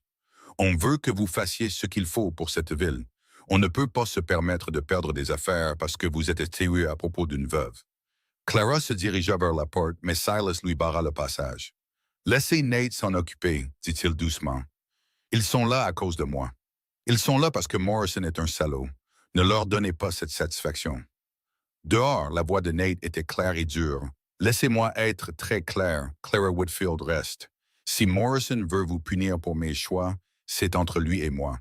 Mais je ne me laisserai pas menacer pour abandonner quelqu'un sous ma protection, même si ça nous coûte à tous. Oui, la foule murmura avec colère. Puis la voix d'une femme retentit. Il a raison. Tout le monde se tourna. Martha se fraya un chemin à travers la foule, suivie par la femme du forgeron, la propriétaire du magasin général et une poignée d'autres femmes. Vous devriez avoir honte, les hommes, continua Martha. Nate Callahan a employé la moitié de cette ville, à un moment ou à un autre, a aidé à construire l'église, a financé l'école, a donné du bétail quand la famille Henderson a tout perdu dans cet incendie. Et vous vous retournez contre lui parce qu'un politicien le dit. C'est des affaires, Martha, dit le premier homme. C'est de la lâcheté. Elle regarda Nate. J'ai travaillé pour vous pendant 12 ans.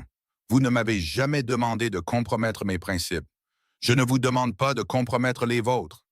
La femme du forgeron hocha la tête. Mon mari a ferré cette jument que vous avez donnée à notre fils, le meilleur cheval du territoire. Vous ne nous avez pas fait payer un centime. Vous avez dit que la famille prend soin de la famille. Une par une, les femmes prirent la parole. Des histoires de la générosité de Nate, de son équité, de son intégrité. Les hommes semblaient mal à l'aise. Finalement, le premier homme soupira. Nous ne sommes pas vos ennemis, Nate. Nous avons juste peur, je sais, mais la peur n'est pas une excuse pour se retourner les uns contre les autres. Nate baissa complètement son fusil. Morrison veut nous diviser. Il veut que nous nous battions pour des miettes pendant qu'il consolide son pouvoir. Je ne lui donnerai pas ça. Que suggérez-vous? Restez avec moi. Nous tous. Si Morrison met l'un sur liste noire, il met tout le monde sur liste noire. C'est plus difficile à maintenir que de me cibler seul. C'était un pari. L'unité ou l'isolement? La foule débattit. Certains partirent, mais la plupart restèrent. Nous sommes avec vous, dit le forgeron.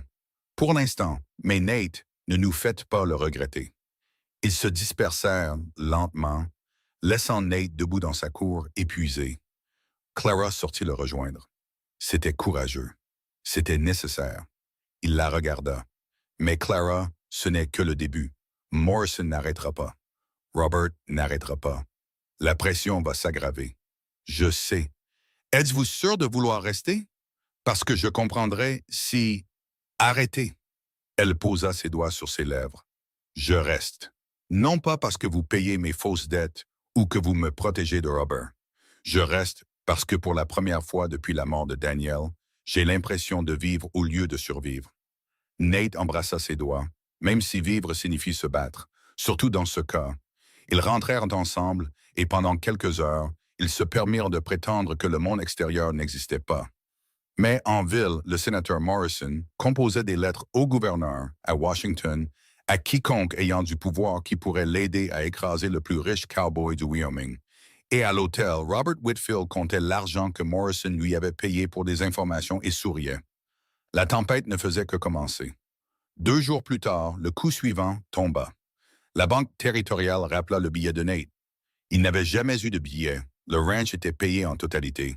Mais Morrison avait convaincu le président de la banque que Nate était un risque et il voulait des dépôts de garantie contre une instabilité future. C'est illégal, dit Nate au banquier. C'est préventif. L'enquête du sénateur Morrison soulève des questions. L'enquête de Morrison est une chasse aux sorcières. Peut-être, mais la banque ne peut pas se permettre de prendre des risques. Le visage du banquier était désolé, mais ferme. Nous avons besoin de 20 000 $ déposés dans les 30 jours où nous serons forcés de rappeler tous les crédits en cours. Nate avait des crédits dans tout le territoire, De petits prêts à des éleveurs qui avaient eu besoin d'aide, des avances à des fournisseurs, des fonds de roulement pour les travailleurs saisonniers. Si la banque les rappelait, des dizaines de familles souffriraient. Vous prenez le territoire en otage, dit Nate. Nous protégeons nos intérêts. Je suis désolé, Nate, vraiment. Il quitta la banque avec le sentiment que les murs se refermèrent sur lui. Clara le trouva dans l'écurie ce soir-là, brossant son cheval avec une efficacité violente. J'ai entendu parler de la banque, dit-elle. Les nouvelles voyages. Pouvez-vous réunir 20 000? Je peux, mais ça videra mes réserves, ne laissant rien pour les urgences. Alors peut-être ne le dites pas. Clara s'approcha. Nate, peut-être que je devrais partir. Relâcher la pression. Faire savoir à Morrison. Il jeta la brosse. C'est exactement ce qu'il veut. Nous diviser. Me faire choisir entre vous et le ranch. Mais si rester vous détruit, alors je serai détruit honnêtement au lieu d'être en sécurité. Il lui attrapa les épaules. Ne comprenez-vous pas? J'ai passé 7 ans à être en sécurité, à être seul, à construire des murs si hauts que personne ne pouvait m'atteindre. Et qu'est-ce que ça m'a rapporté? Une maison vide et la réputation de l'homme qu'on ne pouvait pas toucher. Mais les employés du ranch, la ville, ils ont besoin de vous. Ils ont besoin de quelqu'un prêt à tenir tête à Morrison. Si je cède maintenant, ils gagnent. Pas seulement avec moi, mais avec tout le monde. La voix de Nate s'intensifia. Il ne s'agit plus de vous, Clara. Il s'agit de savoir si un homme avec des relations politiques peut terroriser tout un territoire pour le soumettre. Elle vit la vérité dans ses yeux. C'était devenu plus grand que leur relation. C'était une question de pouvoir, de contrôle, du genre d'homme que Nate choisissait d'être. Alors nous nous battons, dit-elle. Vous êtes sûr? Je n'ai jamais été plus sûr de quoi que ce soit. Ils scellèrent l'accord par un baiser qui avait le goût du défi et de l'espoir. Le lendemain matin, Clara fit quelque chose d'inattendu. Elle se rendit en ville seule et trouva Robert à l'hôtel. « Vous venez supplier ?» demanda-t-il. « Je viens de faire un marché. » Cela attira son attention. « Quel genre de marché ?» Clara s'assit, le visage calme. « Vous ne vous souciez pas vraiment des dettes de Daniel. Vous vous souciez de l'argent. Alors, voici mon offre. Je vous paierai 5 000 $ pour quitter le Wyoming et ne plus jamais me contacter. 5 000 $. La dette est de 23. La dette est fausse et nous le savons toutes les deux. Mais 5 000, c'est de l'argent réel, plus que ce que vous obtiendriez en faisant traîner ça. » Elle se pencha en avant. « Prenez-le et disparaissez, ou continuez à pousser, et je m'assurerai que tout le monde au Nebraska sache que vous avez falsifié la signature de votre frère décédé pour arnaquer sa veuve. » Les yeux de Robert se plissèrent. « Vous bluffez. Essayez-moi. Je n'ai plus rien à perdre. Mais vous, vous avez une réputation au Nebraska, des entreprises, des propriétés. Que se passera-t-il quand la rumeur se répandra que Robert Whitfield est un escroc et un fraudeur? » Elle avait appris de Nate. Parfois, la meilleure attaque est une attaque calculée. Robert l'étudia, voyant quelque chose qu'il n'avait pas prévu. De la force. « Où trouveriez-vous 5 000 $ demanda-t-il. « C'est mon problème. Avons-nous un accord? » Il voulait refuser, voulait garder le contrôle. Mais les yeux de Clara promettaient qu'elle mettrait sa menace à exécution. Et 5 000 valaient mieux que rien. « Faites-en 7, dit-il. 6, dernière offre. » Marché conclu. Ils se serrèrent de la main et Clara sentit quelque chose se soulever de sa poitrine. Un fil éliminé. Maintenant, il lui restait juste à trouver où obtenir 6 000 $. Elle trouva la réponse dans un endroit inattendu. Martha triait de vieilles boîtes dans le grenier quand Clara vint l'aider. Au fond d'une malle, Clara trouva des croquis. « Qu'est-ce que c'est? » demanda-t-elle. Martha jeta un coup d'œil. La mère de Nate a dessiné ça. Elle était douée. Les dessins étaient magnifiques. Des paysages de l'Ouest, du bétail, la vie de ranch capturée avec des détails précis. Les a-t-elle jamais vendus? Jamais essayés. Elle est morte quand Nate était jeune. Clara étudia les croquis. Une idée se forma. « Martha, que diriez-vous si je les vendais? »« Quoi? Il y a des collectionneurs à Cheyenne, des gens qui paient en cher pour de l'or authentique de la frontière. C'est exactement ce qu'ils veulent. » L'esprit de Clara s'emballa. « Si nous pouvions en vendre assez, je pourrais payer Robert, prouver que je peux contribuer au foyer, peut-être même aider avec le dépôt bancaire. » Martha parut sceptique. Ça semble être un pari risqué, tout comme tout ce que nous faisons. La femme plus âgée rit. C'est bien vrai. D'accord, prenez-les. Voyez ce que vous pouvez faire. Clara prit le train pour Cheyenne le lendemain. Nate ne le savait pas, il aurait insisté pour venir, et elle avait besoin de faire ça seule. Le visage du marchand d'art s'illumina quand il vit les croquis. Une œuvre originale de la frontière par une femme artiste. C'est rare, précieux. Il étudia chaque pièce avec soin. Je peux vous offrir 8 000 pour la collection. Le cœur de Clara s'emballa. 8 000. Assez pour Robert. Assez pour aider Nate. Assez pour prouver qu'elle était une partenaire, pas un fardeau. Vendu, dit-elle. Elle retourna à Iron Ridge ce soir-là avec un chèque de banque et un sourire secret. Nate l'attendait sur le porche, furieux. Où étiez-vous? À Cheyenne, seul. Après tout ce qui s'est passé, j'avais besoin de régler quelque chose. Elle lui tendit le chèque de banque. C'est pour vous. Il le prit, vit le montant et la dévisagea. Où avez-vous trouvé 8 000 $? J'ai vendu les croquis de votre mère. Martha a dit que c'était d'accord. Le visage de Nate passa par une douzaine d'émotions. Clara, 6 000 vont à Robert. Il quitte le Wyoming. Les 2 000 autres vous reviennent pour ce que vous avez payé pour ma fausse dette. Vous avez vendu l'or de ma mère pour payer un escroc. J'ai résolu un problème. C'est ce que font les partenaires. Il regarda le chèque, puis elle, puis de nouveau le chèque, puis il se mit à rire. Pas un rire de colère, un amusement réel et sincère. Qu'est-ce qui est si drôle? Exigea Clara. Vous, moi, toute cette situation impossible. Il la prit dans ses bras. La plupart des femmes auraient fui maintenant. Vous avez vendu des héritages familiaux et négocié avec des criminels. C'est bien ou c'est mal? C'est parfait. Il l'embrassa passionnément. Vous êtes parfaite. Je ne suis pas parfaite. Je suis têtue, effrayée, et j'improvise au fur et à mesure. Comme je l'ai dit, parfaite. Ils restèrent sur le porche alors que le soleil se couchait, se tenant l'un contre l'autre face à l'obscurité grandissante. Robert quitta le Wyoming le lendemain matin avec ses 6 000 $, et Clara sentit une chaîne se briser.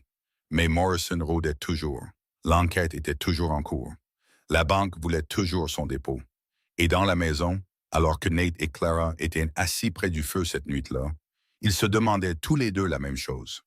Combien de tempêtes pourraient-ils encore affronter avant que quelque chose ne finisse par se briser? La réponse arriva 3 jours plus tard sous la forme d'un télégramme. Nate le lut 2 fois, son visage devenant pâle.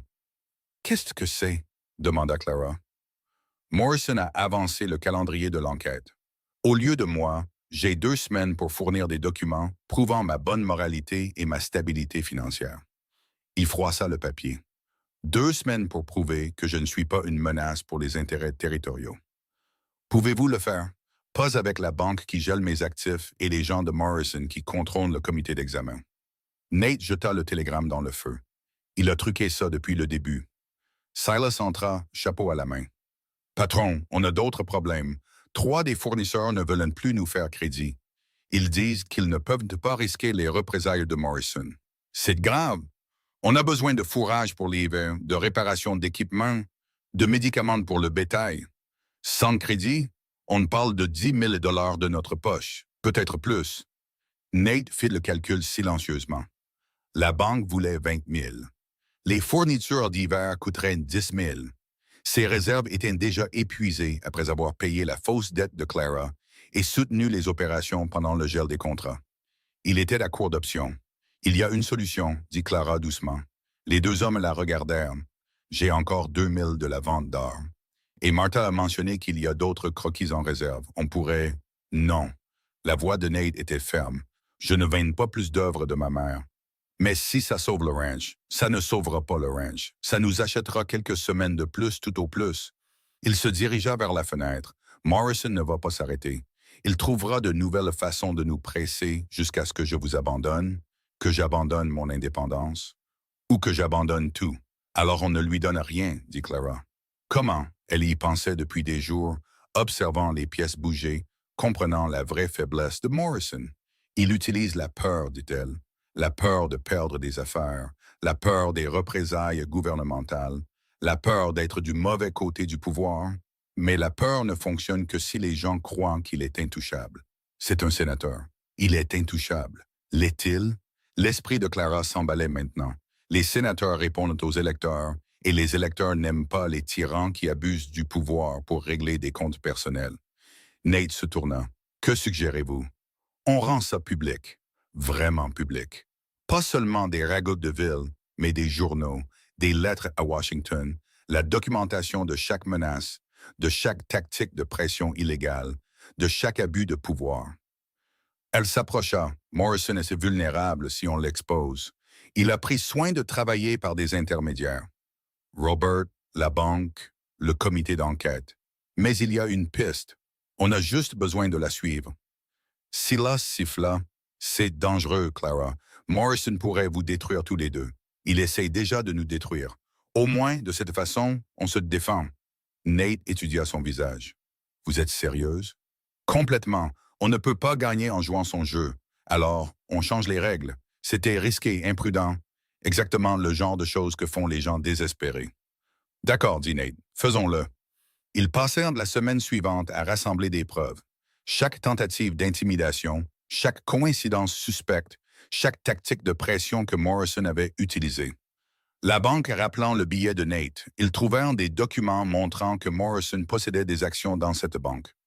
Le calendrier de l'enquête avançait. Clara découvrit que le président du comité d'examen était l'ancien partenaire commercial de Morrison, les fournisseurs refusant le crédit. Tous les trois avaient récemment reçu d'importants contrats gouvernementaux grâce au bureau de Morrison. C'était un réseau de corruption et ils en avaient de la preuve. C'est assez pour le ruiner, dit Clara, regardant les preuves étalées sur le bureau de Nate. Ou pour nous faire tuer, ajouta Silas d'un air sombre. Les hommes comme Morrison ne tombent pas facilement. Alors on s'assure de rendre ça public avant qu'ils ne puissent riposter. Nate rassembla les papiers. Je vais apporter ça au journal territorial. Ils veulent écrire sur la corruption depuis des années. Je viens avec vous, dit Clara. Clara, nous sommes partenaires. Ça veut dire qu'on affronte ça ensemble. Ils se rendirent à Cheyenne le lendemain matin. Le rédacteur en chef du journal, un vieux vétéran bourru nommé Marcus Green, écouta leur histoire avec un intérêt croissant.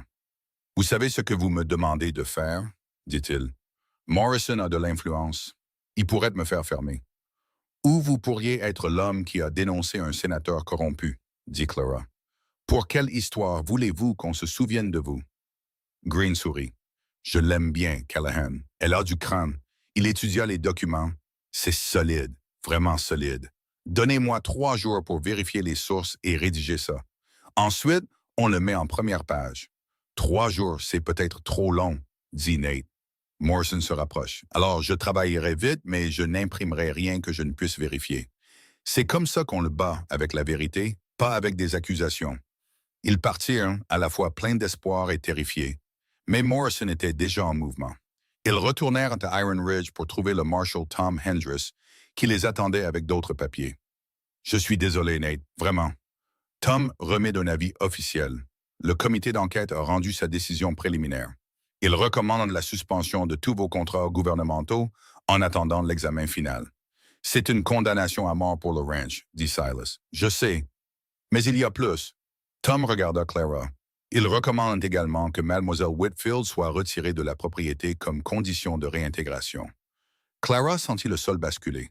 Sur quel motif? Turpitude morale, cohabitation inappropriée, conduite indigne de quelqu'un en association étroite avec un contractant du gouvernement. Le visage de Tom était compatissant. C'est tout du jargon juridique pour que Morrison obtienne ce qu'il veut.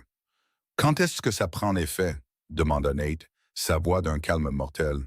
« 48 heures, à moins que vous ne vous conformiez à leurs recommandations. » Le marshal partit et ils s'assirent en silence. Finalement, Clara parla. « Je vais faire mes bagages. » « Non. Nate, si je pars, ils rétablissent un nouveau contrat. Vous gardez le ranch. Et vous prouvez que Morrison peut me manipuler pour que j'abandonne quiconque m'est cher. Jamais. » Il se leva, faisant les 100 pas. C'est exactement ce à quoi nous nous attendions. Il nous force la main avant que l'article de journal ne paraisse.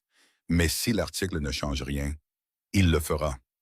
Nate se tourna vers elle. « Clara, dans 48 heures, tous les journaux du territoire sauront ce que Morrison a fait. Comment il a abusé de sa fonction pour des vengeances personnelles. Le gouverneur devra réagir. Et s'il ne réagit pas à temps, c'était de la question à laquelle aucun des deux ne voulait répondre. Ils avaient 2 jours avant que Clara ne doive partir ou que Nate ne perde tout. 2 jours avant que le journal ne publie l'article. 2 jours pour espérer que la vérité comptait plus que le pouvoir. Le premier jour passa en préparatifs tendus. Nate déplaça de l'argent, sécurisa les actifs qu'il pouvait, se prépara au pire. Clara emballa ses quelques affaires, essayant de ne pas penser à quitter le premier endroit qui lui avait semblé être un foyer depuis la mort de Daniel. Ce soir-là, Martha la trouva dans la bibliothèque. « Vous ne partez pas vraiment, n'est-ce que pas? » demanda la femme plus âgée. « Je n'ai pas le choix. Il y a toujours un choix. » Martha s'assit. « Vous pourriez l'épouser. » Clara la dévisagea. « Quoi? Épouser Nate demain. Cérémonie rapide à l'église. Une fois que vous serez sa femme, tout l'argument de turpitude morale de Morrison s'effondre. C'est « Nous nous connaissons depuis 2 semaines, Martha. Et j'ai connu mon mari 3 jours avant de nous marier. Nous avons eu 42 bonnes années ensemble avant qu'il ne décède. » Les yeux de Martha étaient bienveillants. L'amour n'est pas une question de temps, c'est une question de certitude. Êtes-vous certaine à propos de Nate? Clara pensa à l'homme qui avait payé ses fausses dettes sans hésitation, qui avait risqué son empire plutôt que de la renvoyer, qui l'embrassait comme si elle était de l'eau dans une sécheresse et se battait pour elle comme si elle comptait. « Oui, dit-elle, je suis certaine. Alors épousez-le. Non pas parce que Morrison vous force la main, mais parce que vous voulez que ce soit votre choix, pas le sien. » Clara trouva Nate dans l'écurie, vérifiant les chevaux une dernière fois avant de se coucher. « Martha a eu une suggestion intéressante, dit-elle. Qu'est-ce que c'est que nous nous marions demain? » Nate se figea en plein mouvement. « Quoi? Apparemment, ça résout le problème de turpitude morale. Une femme, c'est différent d'une femme au passé douteux. » Elle s'approcha. « Qu'en pensez-vous? » Il posa la brosse avec précaution. « Je pense que la suggestion de Martha suppose que je serai prêt à épouser quelqu'un que je connais depuis 2 semaines. L'êtes-vous? » Nate se tourna pour lui faire face entièrement. « Me demandez-vous en mariage? » Clara Whitfield. « Je vous demande si vous l'envisageriez comme une solution pratique pour arrêter. » Il s'approcha d'elle, lui prenant le visage en coupe. « Si on fait ça, on le fait bien. Pas comme une solution pratique, pas comme un moyen de déjouer Morrison, mais parce qu'on le veut. Je le veux. Même en sachant que le mariage avec moi signifie combattre Morrison, faire face à des enquêtes, affronter tout le territoire si nécessaire. Surtout à cause de ça. » La voix de Clara se renforça. « J'ai passé 2 ans à me cacher de la vie parce que j'avais peur d'être blessé à nouveau. Mais être avec vous, me battre à vos côtés, c'est la première fois que je me sens vraiment vivante, même si c'est terrifiant. Parce que c'est terrifiant. » Elle sourit. « Nous sommes tous les deux brisés, Nate. Tous les deux effrayés. Mais c'est peut-être exactement pour ça que ça marche. Nous comprenons les cicatrices de l'autre. » Nate l'embrassa alors, non pas avec la passion désespérée des jours précédents, mais avec quelque chose de plus profond. Une promesse. Quand ils se séparèrent, il dit « Demain matin, cérémonie à l'église, petit rassemblement, juste nous et quiconque veut être témoin. Morrison dira que c'est une imposture. Il dira que nous le faisons seulement pour contourner sa décision. Laissez-le dire. Nous connaîtrons la vérité. » Ils se marièrent au lever du soleil avec la moitié de la ville qui regardait. La nouvelle s'était répandue rapidement, en partie parce que Martha l'avait dit à tout le monde, en partie parce que les gens sentaient que quelque chose d'important se passait. La cérémonie fut simple. Pas de robe de fantaisie pour Clara, juste son meilleur manteau. Pas de costume pour Nate, juste des vêtements de travail propres et la vieille montre de son père. Le pasteur Williams célébra le service. Et quand il demanda si quelqu'un s'y opposait, plusieurs personnes jetèrent un coup d'œil nerveux à la porte, mais personne ne vint. Pas de Morrison, pas de Marshall, pas d'intervention de dernière minute. Nate et Clara échangèrent des vœux qui étaient plus une promesse que de la poésie. « Je promets d'être honnête, dit Nate, de me battre à tes côtés, pas pour toi, de ne jamais te demander d'être plus petite ou plus grande que tu n'es. »« Je promets la même chose, répondit Clara, et de rester même quand rester est difficile. De choisir ça, de nous choisir, chaque jour. » Ils s'embrassèrent en tant que mari et femme, et la petite église éclata en applaudissements. Dehors, Silas frappa Nate sur l'épaule. « Eh bien, tu l'as enfin fait, tu t'es marié. »« Il a fallu la bonne femme, dit Nate sans quitter Clara des yeux. »« C'est vrai. » Le visage de Silas devint sérieux. « Ça ne résout toujours pas tous nos problèmes, cependant. Je sais. Mais au moins maintenant, nous y faisons face ensemble. La célébration fut brève. Tout le monde savait que le compte à rebours de Morrison continuait, article de journal ou non. Mais cet après-midi-là, tout changea. Un cavalier arriva rapidement sur la route. Pas un marshal ou un homme de Morrison, mais un opérateur de télégraphe de la ville. Monsieur Callahan, Madame Callahan. Il leur tendit des papiers. Vous devez voir ça. Le premier télégramme venait de Marcus Green du journal. L'article paraît aujourd'hui, j'ai déjà des réponses du bureau du gouverneur. Morrison est en difficulté. Le deuxième venait du gouverneur territorial lui-même. Enquête sur la conduite du sénateur Morrison initiée. Toutes les actions contre le ranch Callahan suspendues en attendant l'examen. Le troisième venait de la banque. Sur la base des récentes révélations, l'exigence de dépôt de garantie est levée. Les opérations standards reprennent. Clara l'ait lu 2 fois, n'y croyant pas. Est-ce que c'est réel? C'est réel, dit Nate, la voix stupéfaite. L'article de Green a dû frapper fort. Ils se rendirent en ville et trouvèrent des exemplaires du journal partout. Les gros titres criaient « Un sénateur utilise sa fonction pour une vendetta personnelle. Corruption exposée dans l'affaire Callahan. » L'article exposait tout. Chaque tactique de pression illégale, chaque abus de pouvoir, chaque mensonge que Morrison avait raconté. Et la réponse fut immédiate. Le gouverneur condamna publiquement les actions de Morrison. La législature territoriale appela à des enquêtes. Les citoyens écrivirent des lettres exigeant des comptes. L'influence de Morrison, si soigneusement bâtie au fil des ans, s'effondra en quelques heures. Le soir, un autre télégramme arriva. Le sénateur Morrison démissionne avec effet immédiat. Sa fille retire toutes ses réclamations. Vous êtes libre. Nate fixa les mots, puis Clara, puis de nouveau les mots. On a gagné, dit-il comme s'il ne pouvait pas y croire. On a gagné, confirma Clara. Les employés du ranch éclatèrent en célébration. Martha pleura. Silas rit jusqu'à en perdre le souffle, mais Nate se contenta de serrer Clara contre lui et de la tenir. Merci, murmura-t-il. Pourquoi? Pour avoir frappé à ma porte.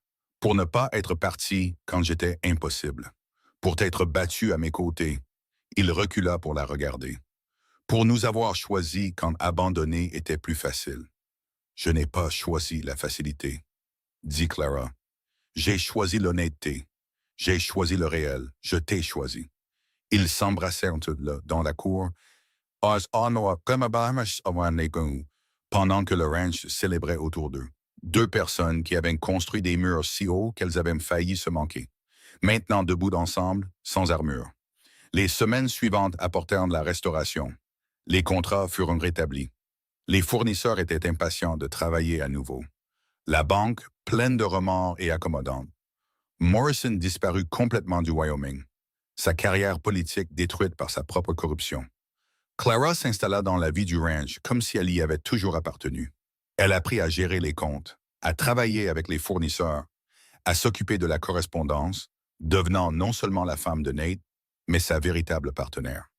La maison qui avait été vide pendant 7 ans se remplit de vie, de rire, de disputes et de réconciliation, et de la réalité désordonnée de 2 personnes apprenant à construire quelque chose ensemble. Un soir, des mois après le mariage, ils étaient assis sur le porche à regarder le coucher du soleil. « Le regrettes-tu parfois ?» demanda Clara.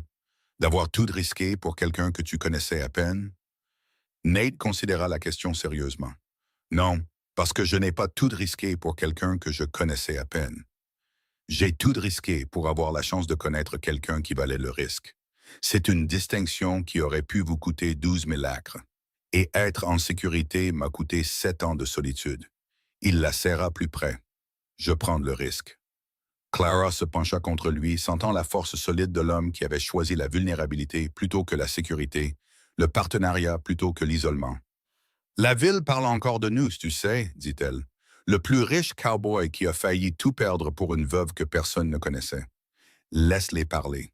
Ils se tromperont de toute façon sur l'histoire. Quelle est la bonne histoire? » Nate y réfléchit. À propos de 23 épouses rejetées et de murs de forteresse. À propos d'une veuve qui a frappé à sa porte en quête de compréhension et qui a fini par défier tout ce qu'il croyait sur la sécurité et la force.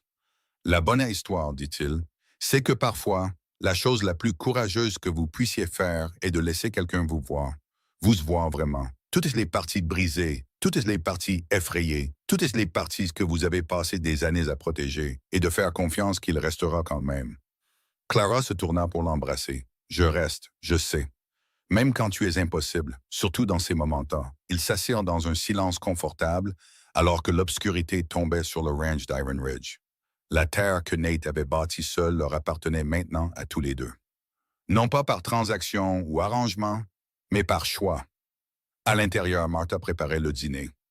Les employés du ranch terminaient les corvées du soir. La vie continuait dans toute sa réalité désordonnée et belle. Et sur le porche, deux personnes qui avaient appris à survivre seules découvrirent quelque chose de mieux que la survie. Elles découvrirent un partenariat bâti non pas sur la perfection, mais sur l'honnêteté, non pas sur la commodité, mais sur l'engagement. Non pas sur l'absence de peur, mais sur le courage de l'affronter ensemble. Le plus riche cowboy du Wyoming avait cessé de rejeter les épouses, non pas parce qu'il avait trouvé quelqu'un de parfait, mais parce qu'il avait trouvé quelqu'un de réel. Et la veuve qui avait fui une prison découvrit que le bon partenariat n'était pas la captivité, c'était la liberté. Ils avaient tous les deux été seuls trop longtemps, s'étaient trop protégés, avaient eu trop peur.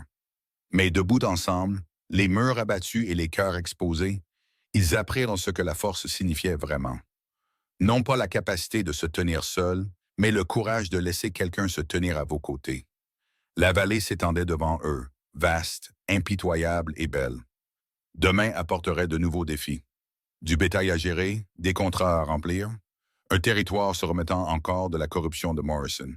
Mais ils y feraient face ensemble, en tant que partenaires, en tant qu'égaux, en tant que deux personnes qui avaient choisi le risque plutôt que la sécurité et avaient trouvé quelque chose de plus précieux que n'importe quel empire.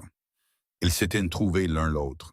Et dans une terre où la survie exigeait force et indépendance, Nate et Clara prouvèrent que parfois, la chose la plus forte que l'on puisse construire n'est pas une forteresse, c'est un pont.